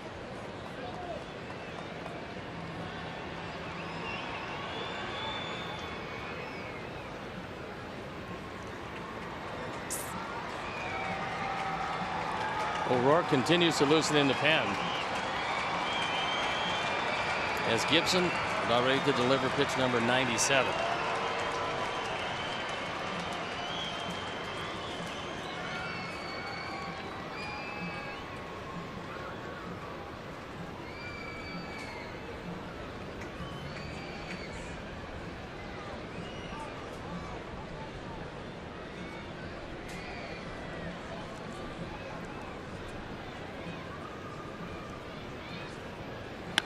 There's a shot base hit. That a boy, Omar.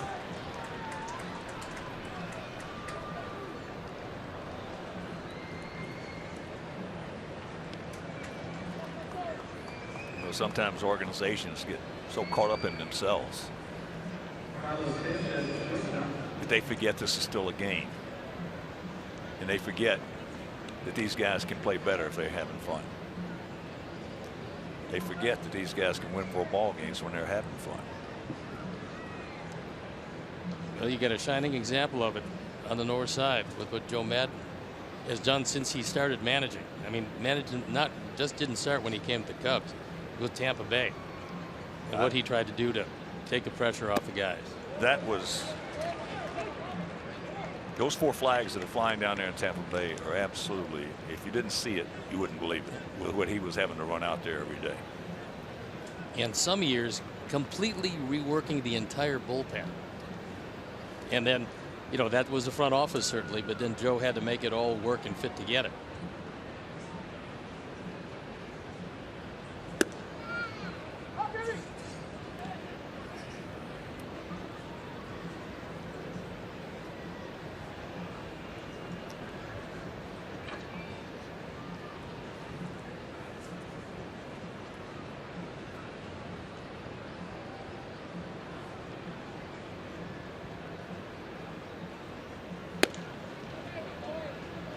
All right.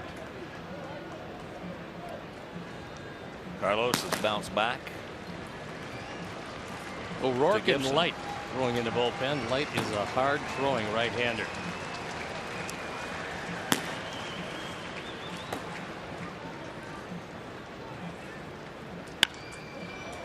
That ball in the left field hit pretty good over his head. So here comes Avi. Narvaez into third.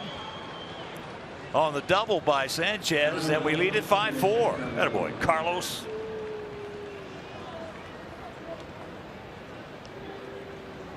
He didn't start the ball game last night, but he did have a couple of doubles and 3 at bats. And a double and a run driven in here. That one down, out over the plate, drives it over the head of Schaefer, and drives in his 6th run of the year. Hit the track and out of the yard. And that will be it for a guy who has been a nemesis for our Sox for quite some time, Kyle Gibson. So as he walks out, we'll step out. Be back after these messages.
You can celebrate a birthday, anniversary, and more with a scoreboard message.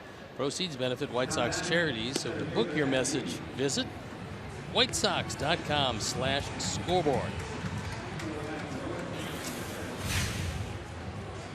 And it's our Midas Tire and Auto Service experts call to the pen. It is Ryan O'Rourke. There you look at the numbers on for the 14th time. He's held left-handers to a 132 batting average.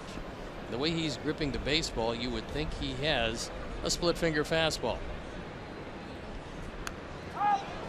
He bunts it, fouls it back, and it's not going to be playable. He's 28 years old, out of Worcester, Mass.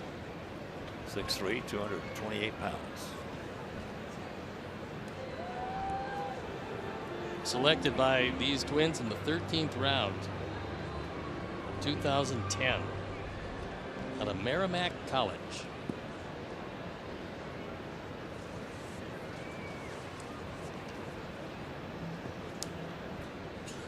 Hall of Famer Carl Yastrzemski's college.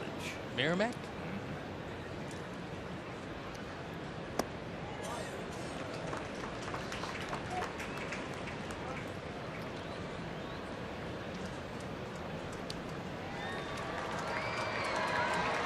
Oh, and 2 with 2 out.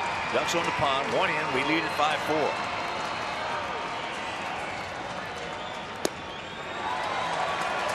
And that's how it will be going to the bottom of the 6th.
Chicago think E-Click Lending with rates at all-time lows. Don't wait. Lock in your low rate today. With E-Click Lending, you never pay lending fees. So point, click, save, E-Click Lending. Good guys on top 5-4 in this seesaw battle. It'll be Escobar, Kepler, and Suzuki to face Carlos Rodon.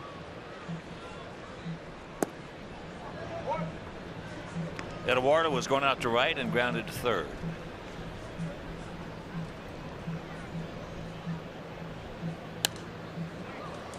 Checking some scores. Cubs beat the Giants 2-1. Lester 15-4 over Suarez 3-3. 2-5-0 for the Cubs. 1-3-0 for Bruce Bochy's club.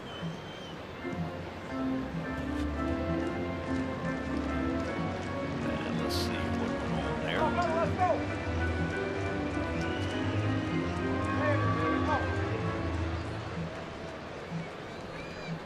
Chris Bryant with an RBI. Dexter Fowler as he gone. Dexter with the other RBI.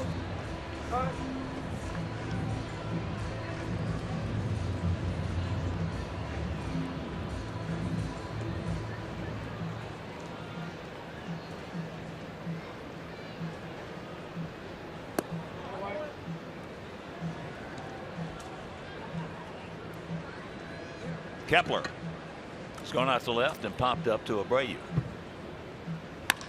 That ball hit hard in the center field, but we got to have a man there when that comes down. 2 down.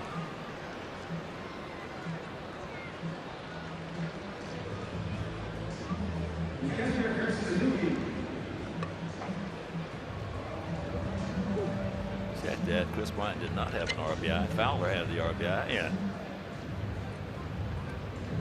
one of the captains of industry in the game of baseball, David Ross, had the other. This is the final year of his career. I'll tell you what. He has been an asset, hasn't he? Everywhere he's ever been. He has been.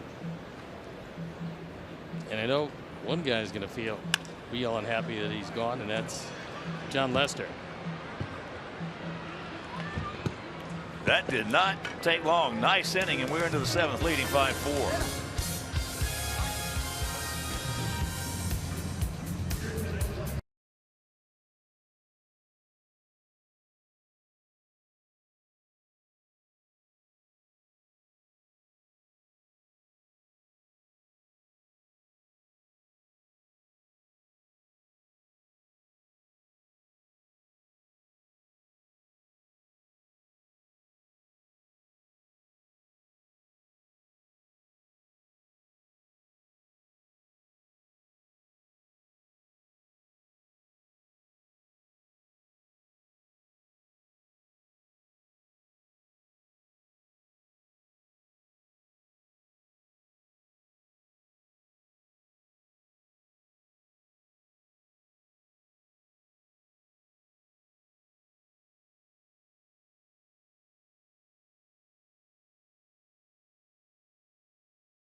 Take a look at something that I think was missed last night, and we owe it to a tweeter.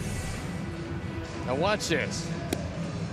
This line drive hitting Anderson. This is clearly by Joe Mauer, and no chance at all for Brian Dozier to get that ball. So you can see it there. Anderson clearly behind Mauer. No chance at all for Dozier. And here is the rule. Fair ball goes through or by an infielder and touches a runner immediately in back of him, which Anderson was, or touches a runner after having been deflected by a fielder, which didn't happen. The umpire shall not declare the runner out for being touched by a batted ball. In making such decision, the umpire must be convinced the ball passed through or by the fielder, which it did, and no other infielder had a chance to make that play, which it didn't. And we'd like to thank Stephen Wessel for tweeting in, because he got the rule right. 6.01 A11. And Dana DeMuth in this instance, and it's an umpire decision, but you can see clearly that's where it applies. And so although he got hit and although he had to leave the game, he should not have been out. So thank you again, Stephen Wessel. There's a shot by Tyler off right, the new pitcher.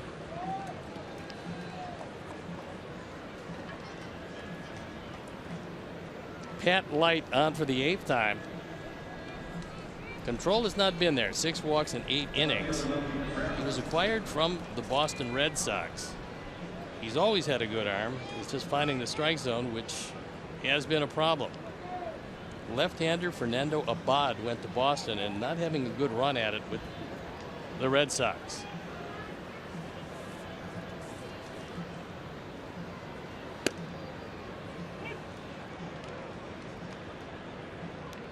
Melky's 1 for 3 with an RBI. 5-10-1 for us. 4-7-0 for them if you're just joining us. Top of the 7th inning.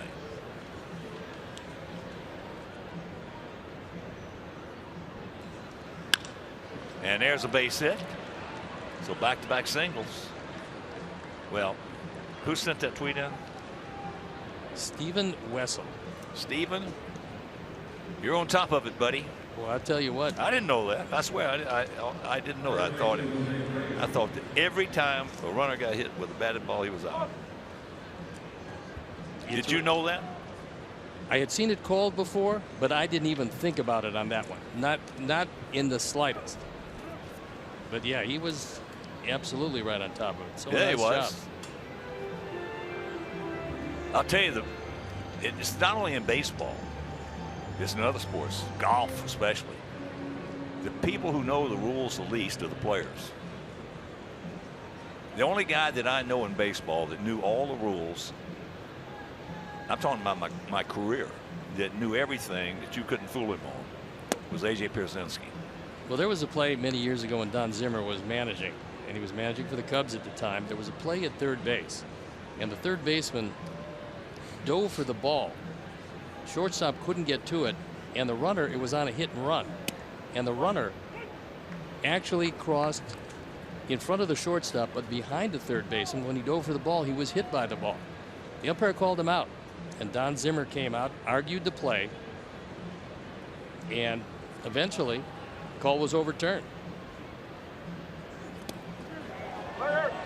That one got away, and so the runners move up 90 feet, and it is a very wild pitch.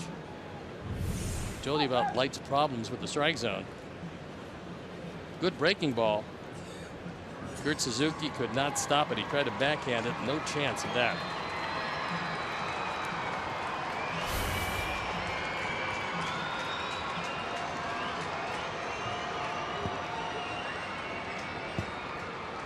All right, let's just relax a little bit. Take a little deep breath here. And put a short stroke on it. Right side in. Polanco just about a little short of halfway. That's flipped out there to Kepler. He can throw. Didn't have to. So 1 out. Yeah, from Tyler Saladino's standpoint, you can't run on that because Kepler's got all the best of it. He's coming in charging. He's going to catch that ball, and even though it was an off-balance throw, you can't risk it there.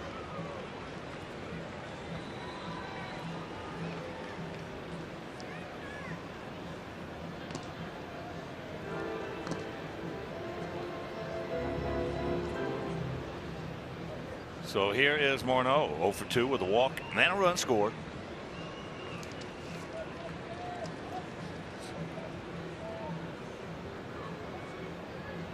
They're going to put him on. You know, talking about rules and knowing them and not knowing them. Mark Russell, who is the lead official on the PGA Tour, is a good friend of mine, belongs to our club down in Orlando. And the guy who preceded him, I can't recall his name, good guy.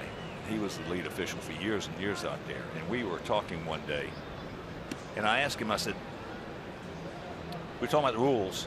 And I asked him, I said, or he asked me, he said, how many baseball players knew the rules? I said, I don't know one that knows all the rules, not one. I said, how many golfers you got out here that know the rules? He said, only one. I said, no, he knows all the rules. He said, yeah. I said, who is it? He said, Nicholas. He told me Jack won the Colonial Open one year because he knew the rules and went through this thing. But he said he was the only one that knew the rules. Neil Allen comes out. Got the bases loaded. Only 1 out. Bullpen up and going. Alex Wimmers.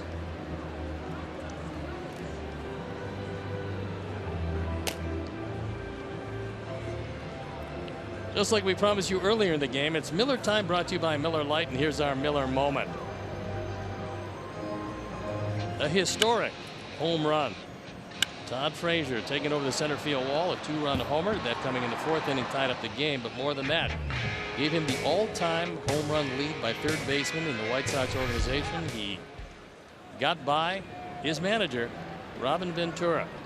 And Mike Leary highlighted that in our opening. We might see some history tonight, and indeed it happened. For White Sox fans, sacks packed with Sox.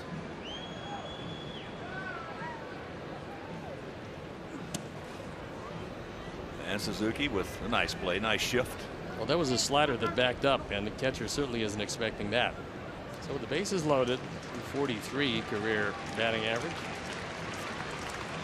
And this won't be his first grand slam.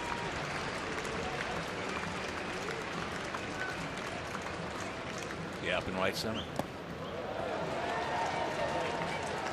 So the 1-1 pitch, a big pitch, goes right square. That hard slider he throws down. You can see him throwing a few wild pitches. He's going to be hard to handle for any catcher.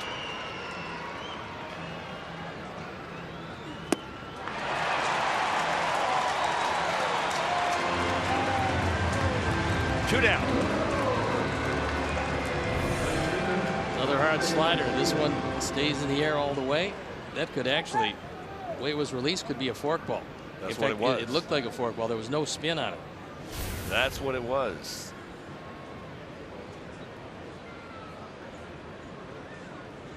Bases loaded for a career. Avi has been awfully good. Takes ball one. Oh, that was a good stop.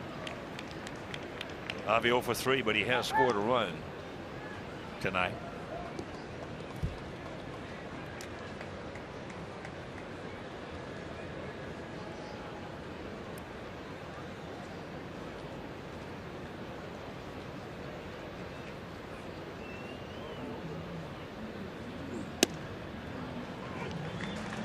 There it was. Couldn't pull the trigger. 1-1.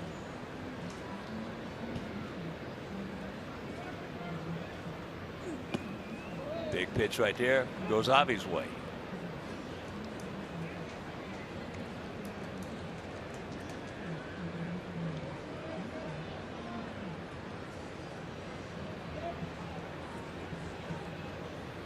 Buxton over towards Kepler and right.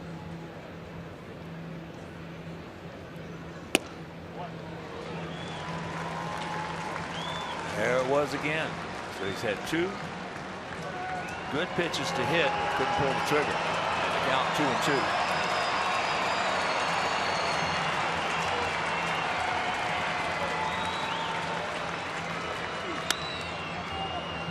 That was a splitter that stayed up in the zone, and just like a slider or a curveball, you can hang a splitter, and Avi had a shot at that one.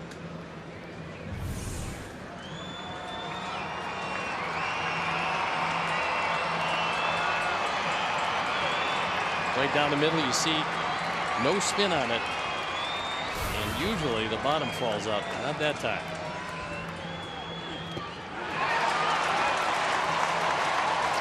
Second and third, nobody out, and we leave it right there. The bases loaded.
That's the story here in the bottom of the 7th inning.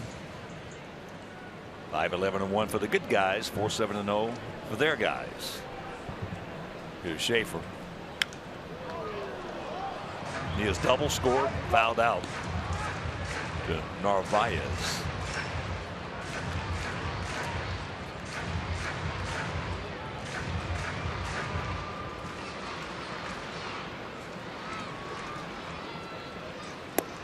I just got a text saying, Hawkey, you said something about the first 8th inning man when the game of baseball really changed. And we're going to show it to you in just a second. There he is. Ed Farmer. Tony La Russa was the guy who changed this game by going to an 8th inning guy. And then later on, he was the first guy to go to a 7th inning guy. Now everybody goes to a 7th inning guy, 8th inning guy, and then the closer. Farmio was the first 8th inning guy.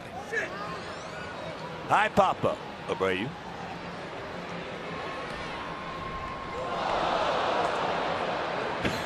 Well, Schaefer was hustling, but you gotta be careful because that infield can come up and bite you. Come on, Logan. Hey, look. Over hustling right there. Yeah, I mean, he's taking a look. Jose has already made the catch. And then, well, that's as easy a way to slow down as possible. Tipped his cap, took it off to the fans.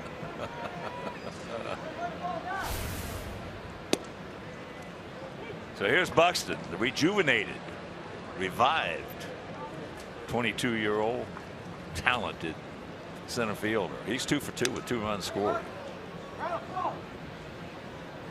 Yeah, he's got a different presence up there at the plate now. Carlos has only thrown 74 pitches. It certainly isn't a whole lot into the 7th inning.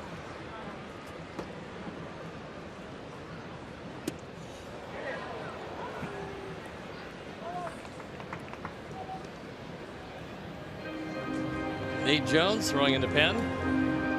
Geez, Carlos has any problems. Not going to be from a strength standpoint. He's still pumping it up there at 96.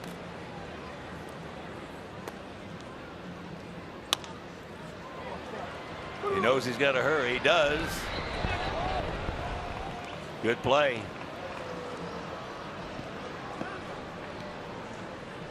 Yeah, when he hits something on the ground that's not scalded, you better hurry. Time now for the greater coverage of baseball, brought to you by T-Mobile. Brian Dozier, home run leader since June 25th. Nobody is better than Brian Dozier. He's got 25 of them. Mark Trumbo with 20. Then it's Chris Bryant, Jed Jerko, Josh Donaldson, and Edwin Encarnacion. The teammates have 17 apiece. But Brian Dozier has been spectacular since the end of June. Now he's going to keep on going as long as they throw him high fastballs. There's no doubt. I mean, it's crazy. He doesn't miss them too often.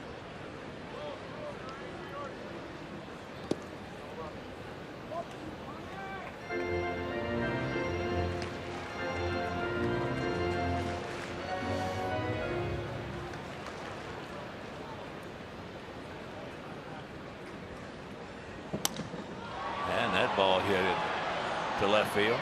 Melky is there. The difference is it was down. Well, it's like throwing Chris Davis low inside fastballs. Meanwhile, it's 5-4 Sox.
fine dining and service while enjoying a breathtaking view of U.S. Cellular Field from the First Merit Bank Stadium Club. Memberships are available to season ticket holders and open before, during, and after every home game. First Merit Bank Stadium Club is also perfect for non-game day events, including weddings and corporate parties. For more information regarding the First Merit Bank Stadium Club, please call 312-674-1000. Alex Wimmers comes into the ball game. On for the fourth time. ERA up close to 5. He's only thrown a total of 3 2/3 innings. And he's got a 1-run deficit. So he blew a golden opportunity last inning. Had men on second, third, nobody out. Then an intentional walk with 1 out. Loaded him up, and then 2 straight strikeouts. Omar is 1 for 3. Like so many minor leaguers, he started his career for 5 years as a starting pitcher before they shifted him into the bullpen. There's a good motion with that changeup. Yeah, that was good movement.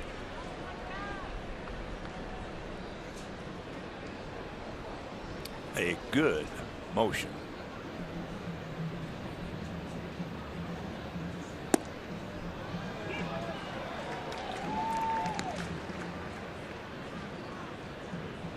One and 2 the count. 5-11-1 for us. 4-7-0 for them.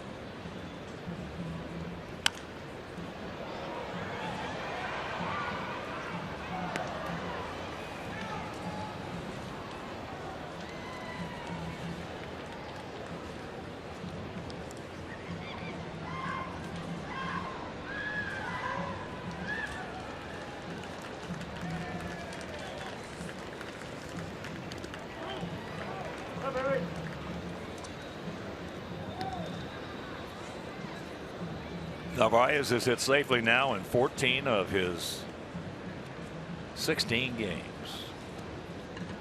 That's pretty impressive for a guy getting his first look.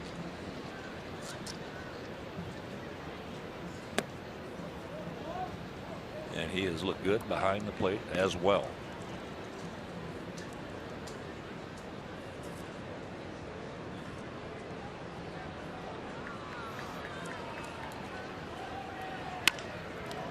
And there's another base hit. Nice piece of hitting right there by the rookie.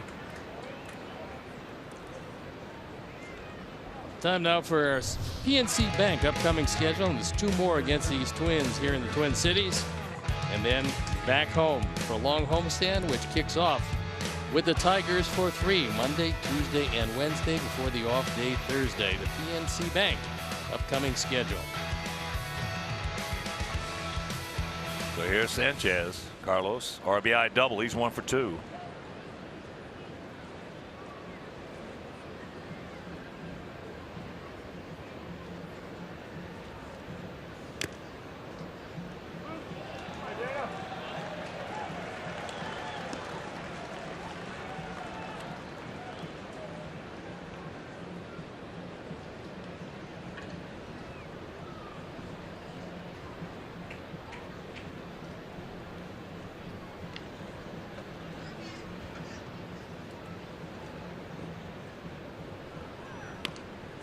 There's the bunt. That's a good one. Throws it away. Now Narvaez is going to be held at third. Sanchez into second, so we catch another break right here. If we can do something with it. That could very well be a base hit, because even if he does get it there, now it's sacrifice he won. He lays down a perfect bunt. Wimmers only had 1 play. I'm with you. That's a base hit. Even if he catches it. Yeah. I mean, I think that he beats the play at first base. That's a base hit. Yep. They can change that in New York. Well, you can see right there, he hits the bag and then the ball goes by the glove. So the end result is the same. They're going to have to walk Eaton and then take their chances with Saladino.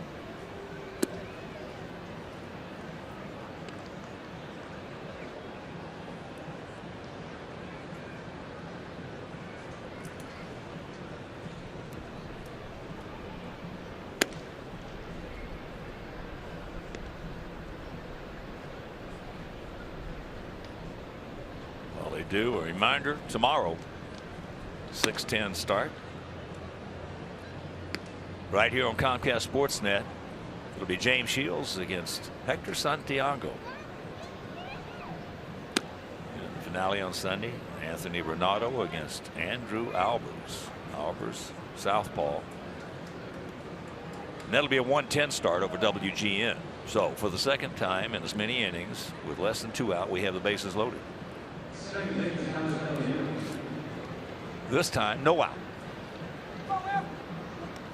If you missed that game last night, that was almost ridiculous. We stranded 7 guys in the first 3 innings.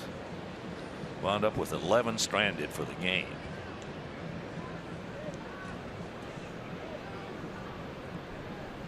Here's Tyler. He's 1 for 3. Oh, wait.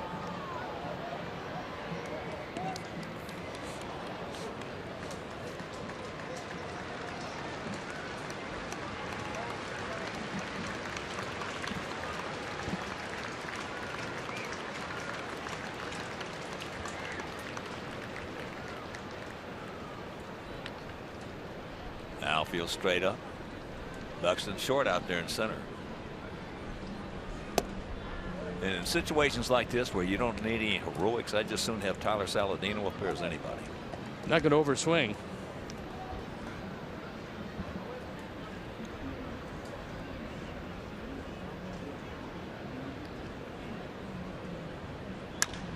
That ball hit high and deep enough. That is going to get the run home. And it's a 6-4 Sox lead.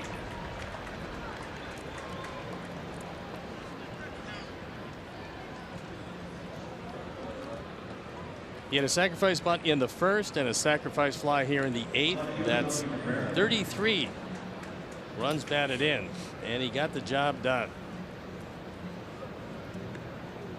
He's got maybe the best 2-strike approach of any hitter on our club. And when I say 2-strike approach, that means to get a man in as well. Nice pick by Suzuki.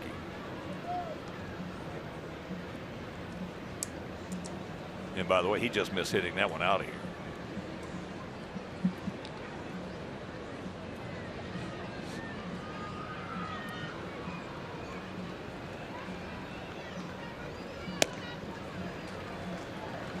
Melky 2 for 4 with an RBI.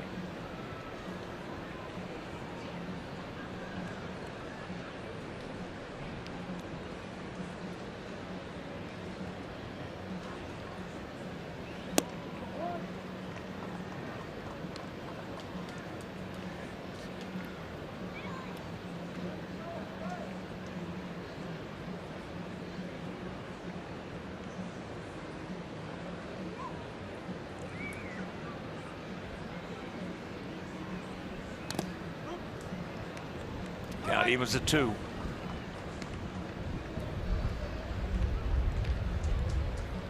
Outfield not overly deep. Melky with a couple of hits.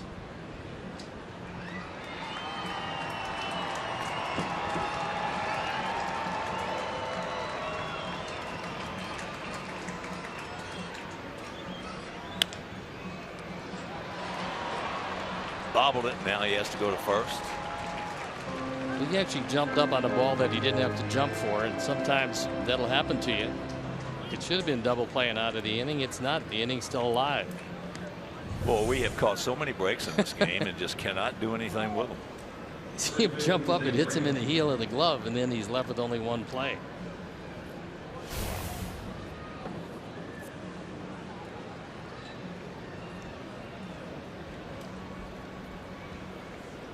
So here is Abreu with Morneau on deck. Gap out there in left center. Takes it right there. Jose is 2 for 4 and was robbed of an extra base hit on a beautiful catch by Byron Buxton, going hard to his left over to right center.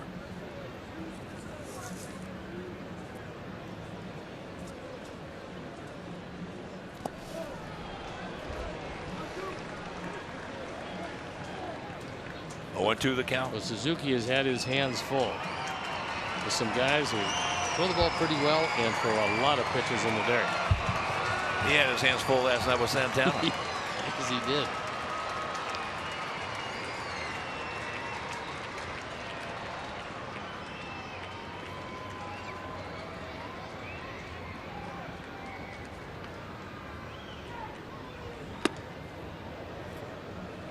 A little bit high. 1-2.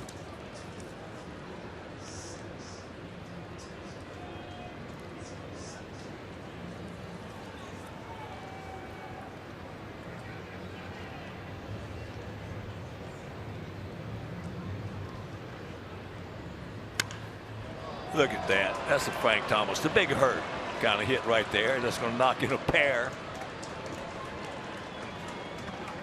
That is vis-a-vis a la the big hurt right there. 3 runs driven in tonight on 3 hits. 6 hits in the series. And this is what not turning the double play will do for you. This ball is on his shoe tops inside. And that's the shortest arms you're ever going to see. Frank had more of those hits.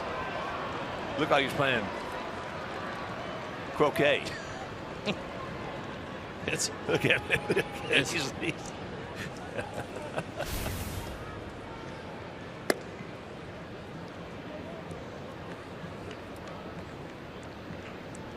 So 8-4 Sox.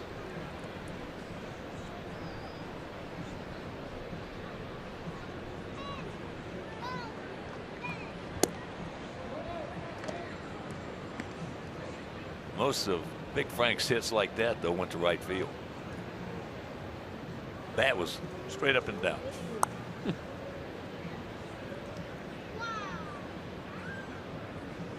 The old cricket swing. 3-0. Jose is now driven in 79. The way he's hitting them, he could wind up right there again, at or exceeding 100. And here comes Todd.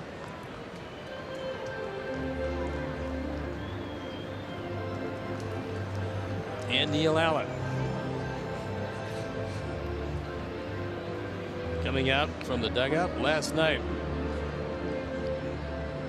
They had some bullpen problems, but they had enough runs where it didn't come into play. Rogers came out of the pen, gave up a couple of runs last night, unusual for him. Presley, in an inning and a third, gave up a run. But then Kinsler came in, and he's their closer, and he got through the 9th inning. Chargois throwing in the pen. Another one of their new relievers. And they got a pen full of them.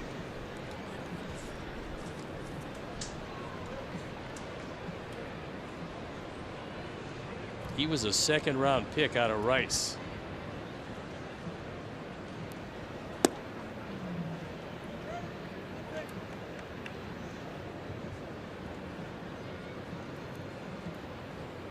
Outfield, they're straight up and spread out. New franchise record for home runs for a third baseman, set tonight by Todd Frazier.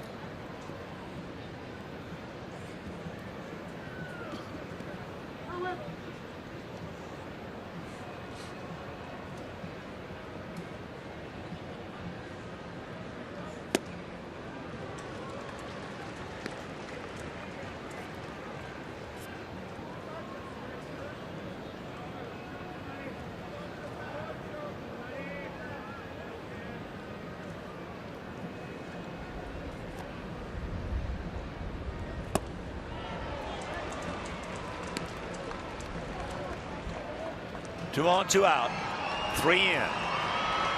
2-2 the count.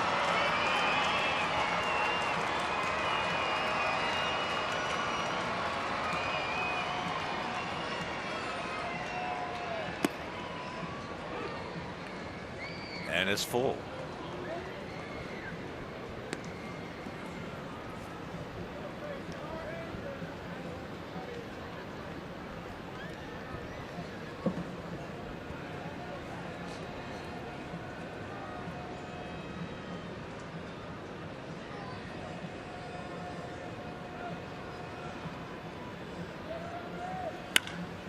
That ball is hit hard foul.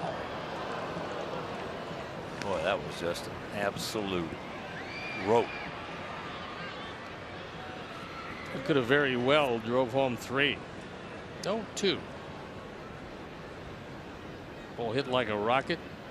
If he was just a hair hooking foul. He was a hair a millisecond later. He could have drove home 3. Yeah.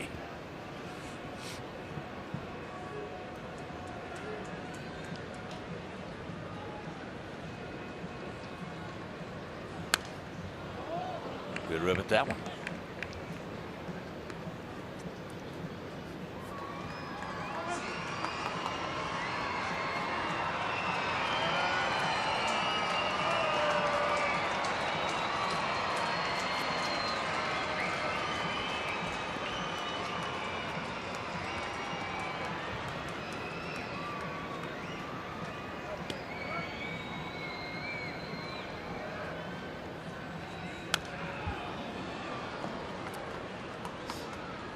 Just underneath it.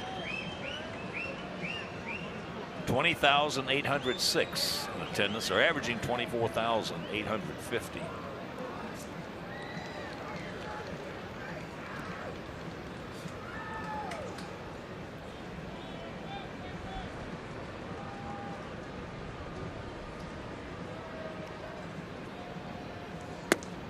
And there's ball 4. That'll load him up for Ivy. And that's going to be it for Wimmers. He's going to leave as Paul Molitor comes out, points to the pen, something he's done a whole lot of this year. So we'll step out. Be back after these messages.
Brand new edition of High School Lights. Grab all the latest Week 2 scores, highlights, and fan reaction. High School Lights presented by Wintrust, starting at 11 on CSN and streaming live at csnchicago.com. Time now for the Midas Tire and Auto Service experts call to the pen. And it is JT Chargois on for the 12th time. You look at those numbers, not quite what it was like in the minor leagues. Batting average 381 against, that's awfully high, but in the minor leagues 36 for 36 in save situations in his minor league career. Here's Ivy, sacks packed with socks. 2 down. Looking for it, got it, and souvenir right side.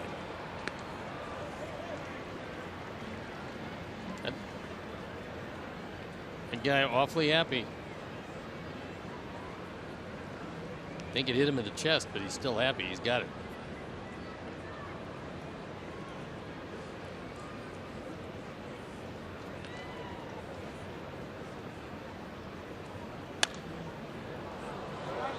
Watch out.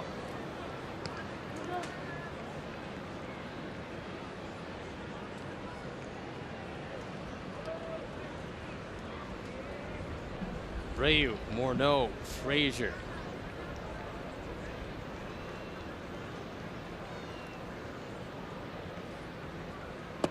That's down low. He might have an inkling. Chargois out of Louisiana.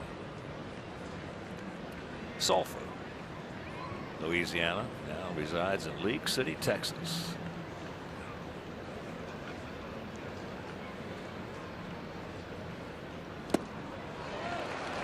And he gets him, but crooked number goes up there on the board. We score 3 and we lead at 8-4.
Duck.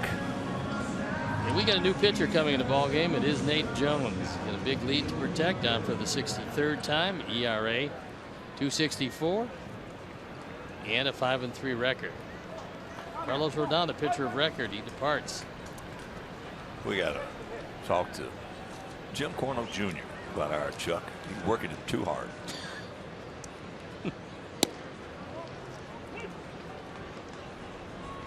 Ease up a little bit on it. Blanco 1 for 2.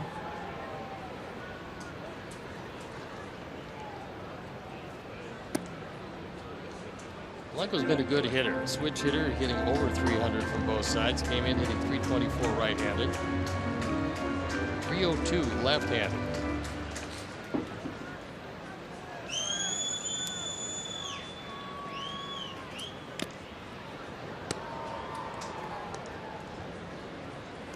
One and 2 the count. The fastball at 96. That is the gun here at target field.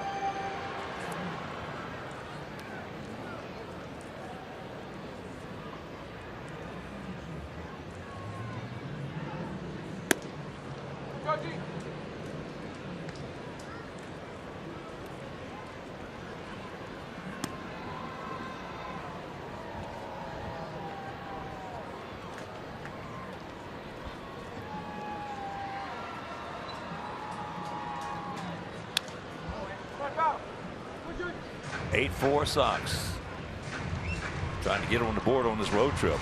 We started off a 7-game swing in Detroit. Had a lead in each one of those games, at least by 2 runs. One of them we had 3 runs lead, and we lost all 3 of them.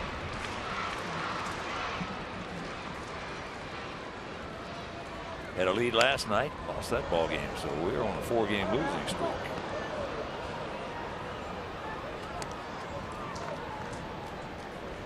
Blanco just 23 years old.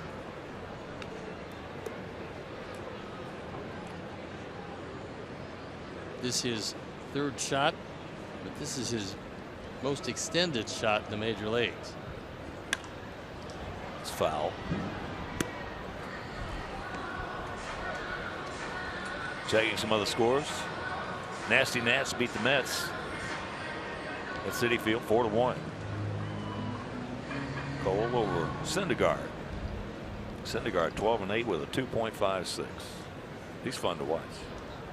He can throw it. He's fun to watch. And that's foul back. Tampa Bay beats the Blue Jays 8-3 down to St. Pete. Farquhar over Stroman. Cardinals were beaten by Cincinnati 3-2 at the Great American Ballpark. Cleveland beat the Marlins 6-2 at Progressive Field. Carrasco over Cashner. He gone. One out. Way off bounds.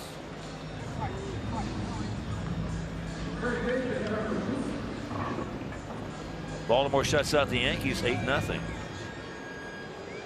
Yankees only 2 hits. That was Dylan Bundy in that one. Good looking young pitcher. Finally, he's got over the injury problems. Milwaukee shuts out the Hurdles Bucks 1-0. Boyer over Taylor. Atlanta doubled up Philadelphia 8-4 at Citizens Bank. We mentioned the Cubs beat the Giants 2-1 at Wrigley. There's the strike. Angels over the Mariners 4-1. That's after 1 inning. Out at Safeco.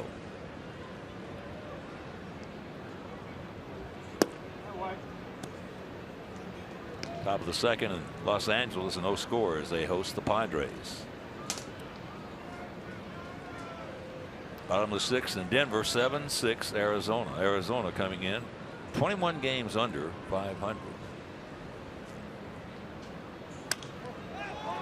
That's popped up. Narvaez. 2 down. Wasn't too sure, but he made the play, and that was a good fastball up and in. Bottom of the 7th in Kauffman Stadium. Tigers leading Kansas City 5-4. Texas leading Houston 10-6. That's at the bottom of the 7th down in Arlington. Let me see what one of my favorite players is doing in that game. Adrian Beltre. Yeah. 0 for 3. Comes in hitting at 289.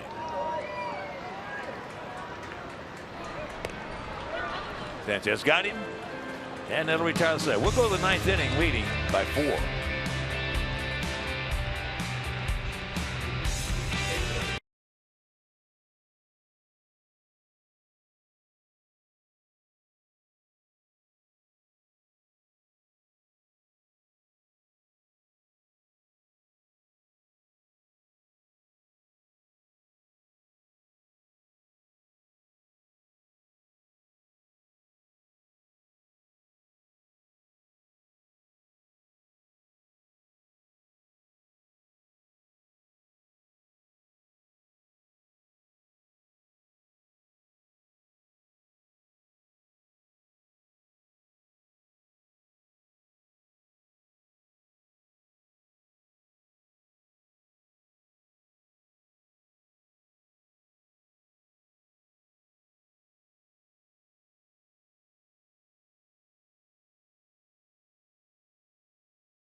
Game autograph session on Sunday, September 11th. Fans that purchase a special ticket pack can participate in an exclusive autograph session with select members of the White Sox. To purchase these special ticket packs, please visit whitesox.com/autographs.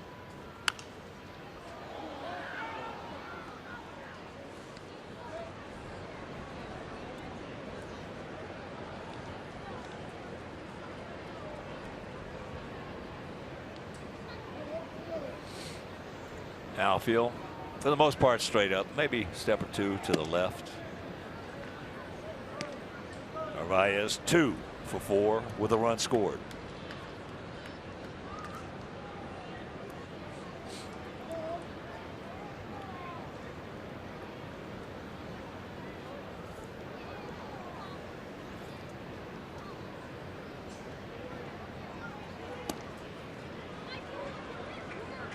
Two and one.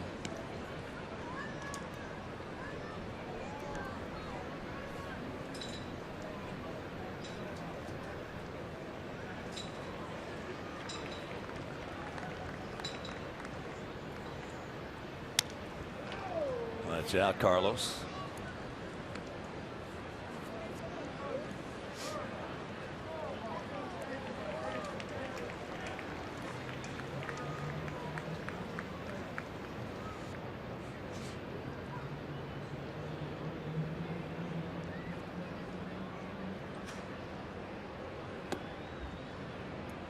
All right, a full count. You just tuned in. We scored 1 in the first, 2 in the fourth, 1 in the fifth, 1 in the sixth, 3 in the eighth. They scored 3 in the third, 1 in the fifth.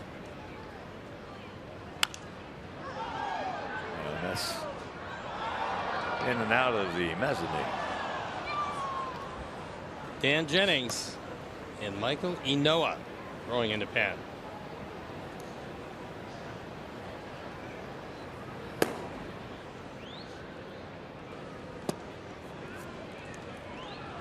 Another good at bat for Omar Narvaez.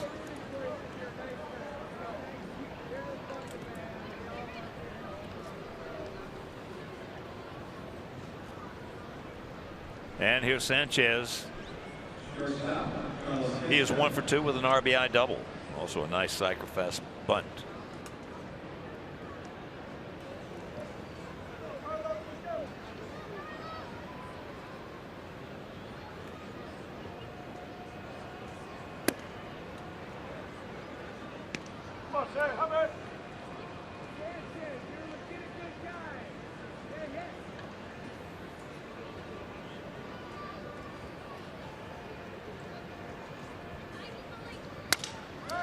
And there's a base hit in the hole. So Narvaez is going to stay at second. First 2 men aboard. He breaks his bat but gets his second hit of the night, taking this one pretty much off the ground.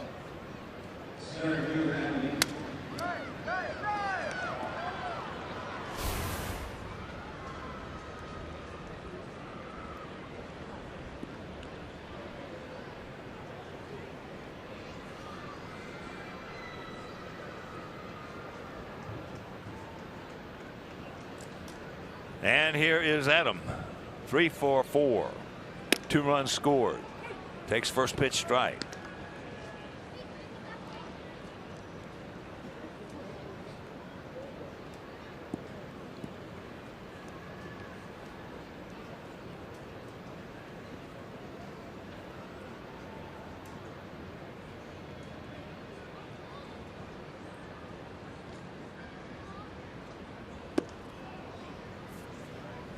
Count evens at 1. And if you're just getting home, a reminder, tomorrow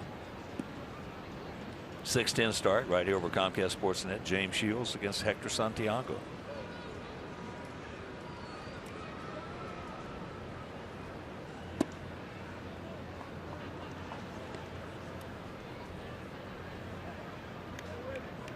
Two and 1.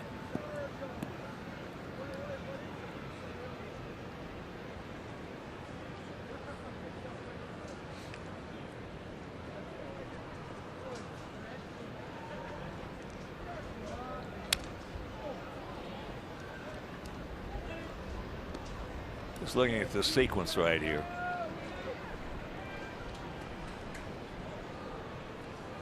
With everything away, away, away. He's consistent. He's consistent.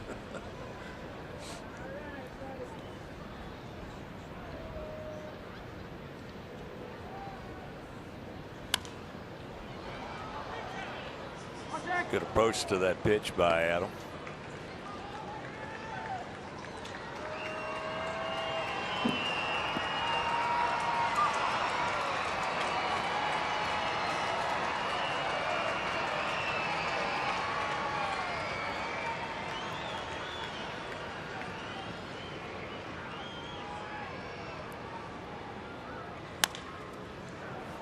And there's a base hit. So here comes Narvaez, and it's a 9-4 game with Sanchez in at third on the double by Eaton. That's 4 hits for Adam tonight. 4 hits, a walk, and his 47th driven in. Plouffe was well off the line. This is the first time he came inside Adam, and maybe he had a premonition of why he shouldn't come inside. So the leadoff walk comes around the score. 21st double for Eaton. Go along with 8 triples, 11 homers. And here is Tyler.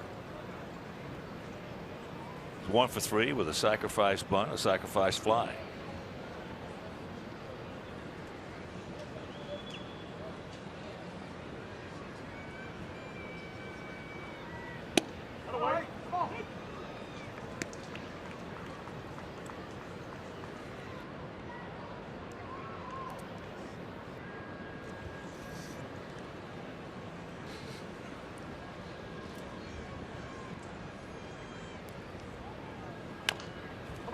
Out in front of the plate. Guns it over to first in time.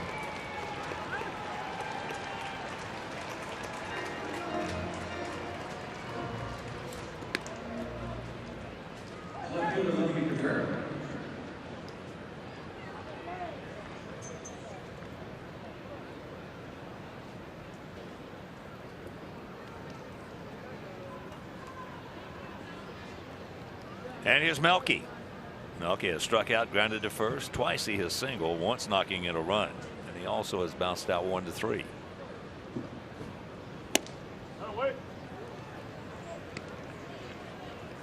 Look at that fastball at 97 on the board. Pretty good fastball. 97 by our gun also.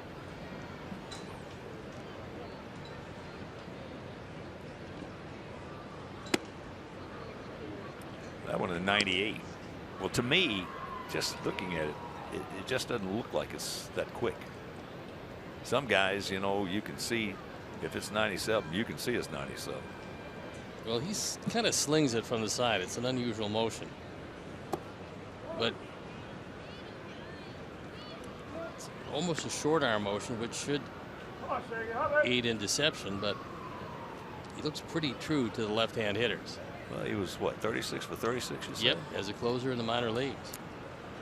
I don't care what league you're pitching in. That's that's pretty good. Yeah.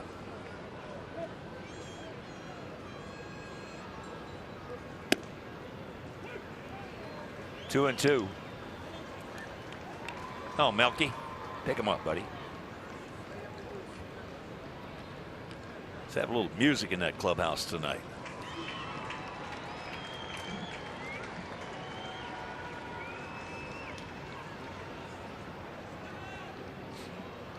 Melky with a chance to have a big night. Well, that clubhouse on this trip so far has been too silent. The plane ride from Detroit to here was too silent. Well, 0-3 and then 0-4 will do that to you. Yeah. Souvenir. You bring your glove. You're in uniform. Very nice. There it is, right back through the middle. So that's going to score a pair. Melky, 3 RBIs tonight. 11 to 4. 64 for the year through a drawn-in infield. And that ball was down, but over the plate. Belke took it right back up the middle.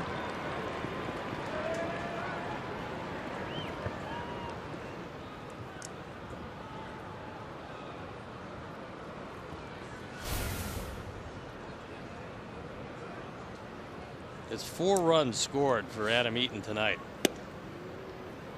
That is a very good night.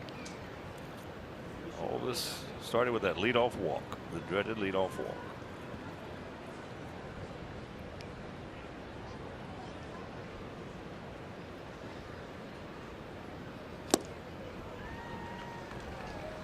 Last time we were in double-digit runs, August 17th in Cleveland.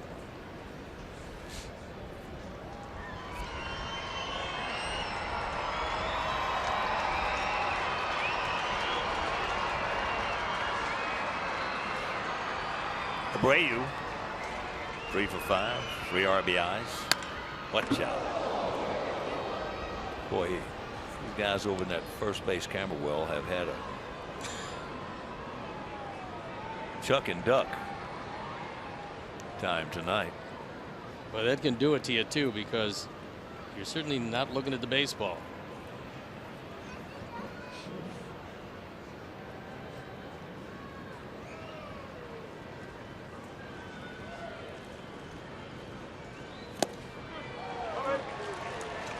Two down.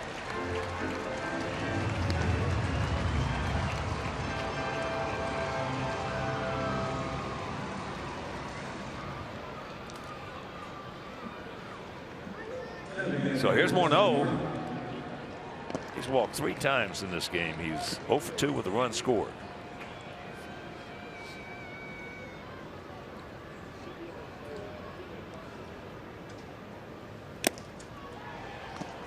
That one at 98.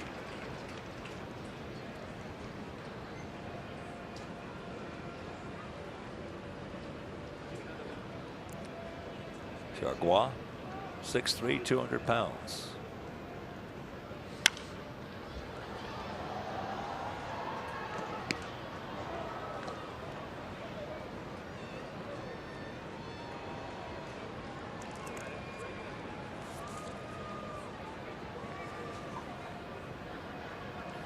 They must have thought awfully highly of him. 2nd round draft pick in 2012 out of Rice. Rice has a very good program.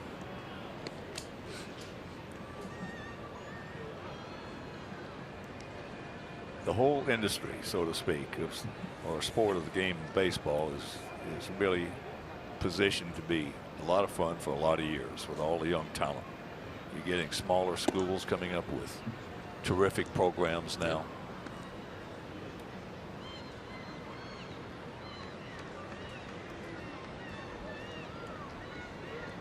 It's a great opportunity if you're not mature enough or weren't drafted where you wanted to be drafted to go to a high-powered program, learn how to play the game, mature physically and emotionally, and then come to the major leagues through some organization. That was way wide. Now that's the 11-4 call. Meanwhile, bottom of the 9th, we lead by 7.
streaming sports service. Watch every out-of-market game live in HD on over 400 supported devices.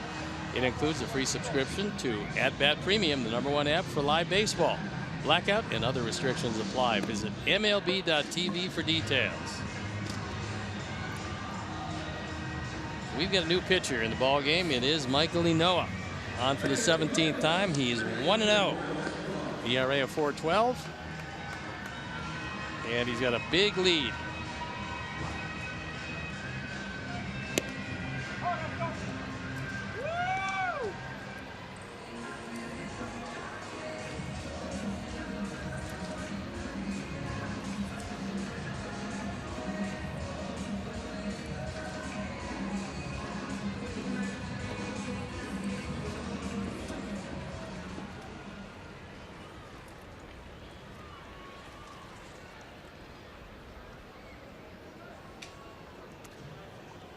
Here is Eduardo. Goes after the first pitch. Fastball. Fouls it away. Escobar 0 for 3 tonight. That's something different for him against us. He is usually with 1 or 2 hits. And a lot of times big hits. 0-2. Well, these days he's not playing with that much regularity, but he still can give Paul Molitor time at third, short, second, and in the outfield if need be.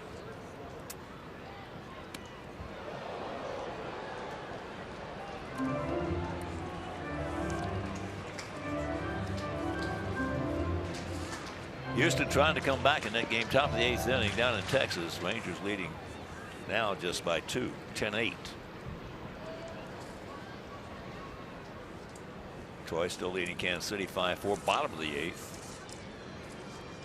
In the heart of Mid-America, there's a base hit by Escobar.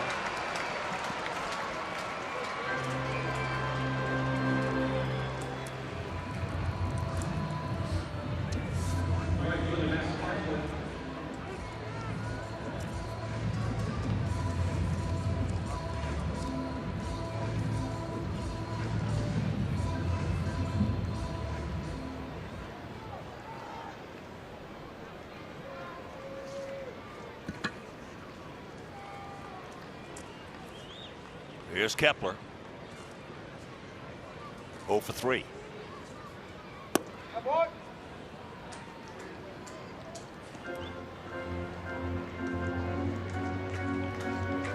And that Washington 4-1 victory over the Mets.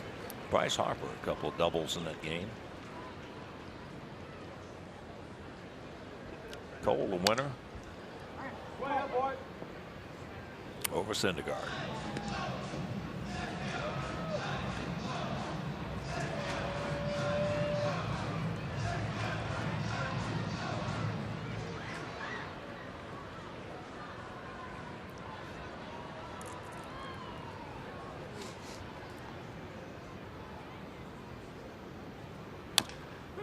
Chops it foul to plate.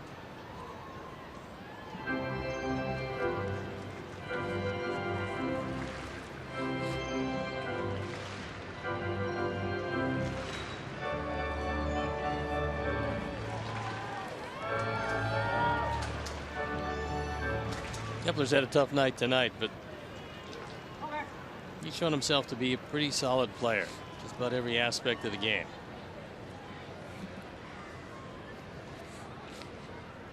Big gap in left center.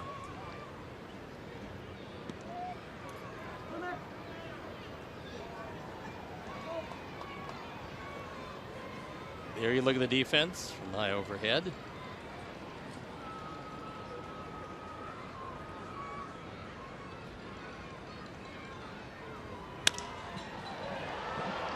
That's into left field. So 1 out.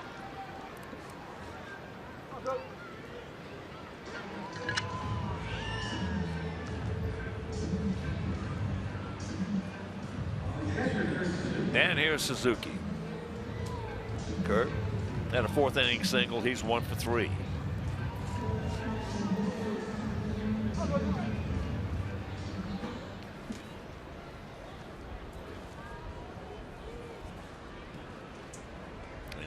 Tiger 5-4 lead over Kansas City.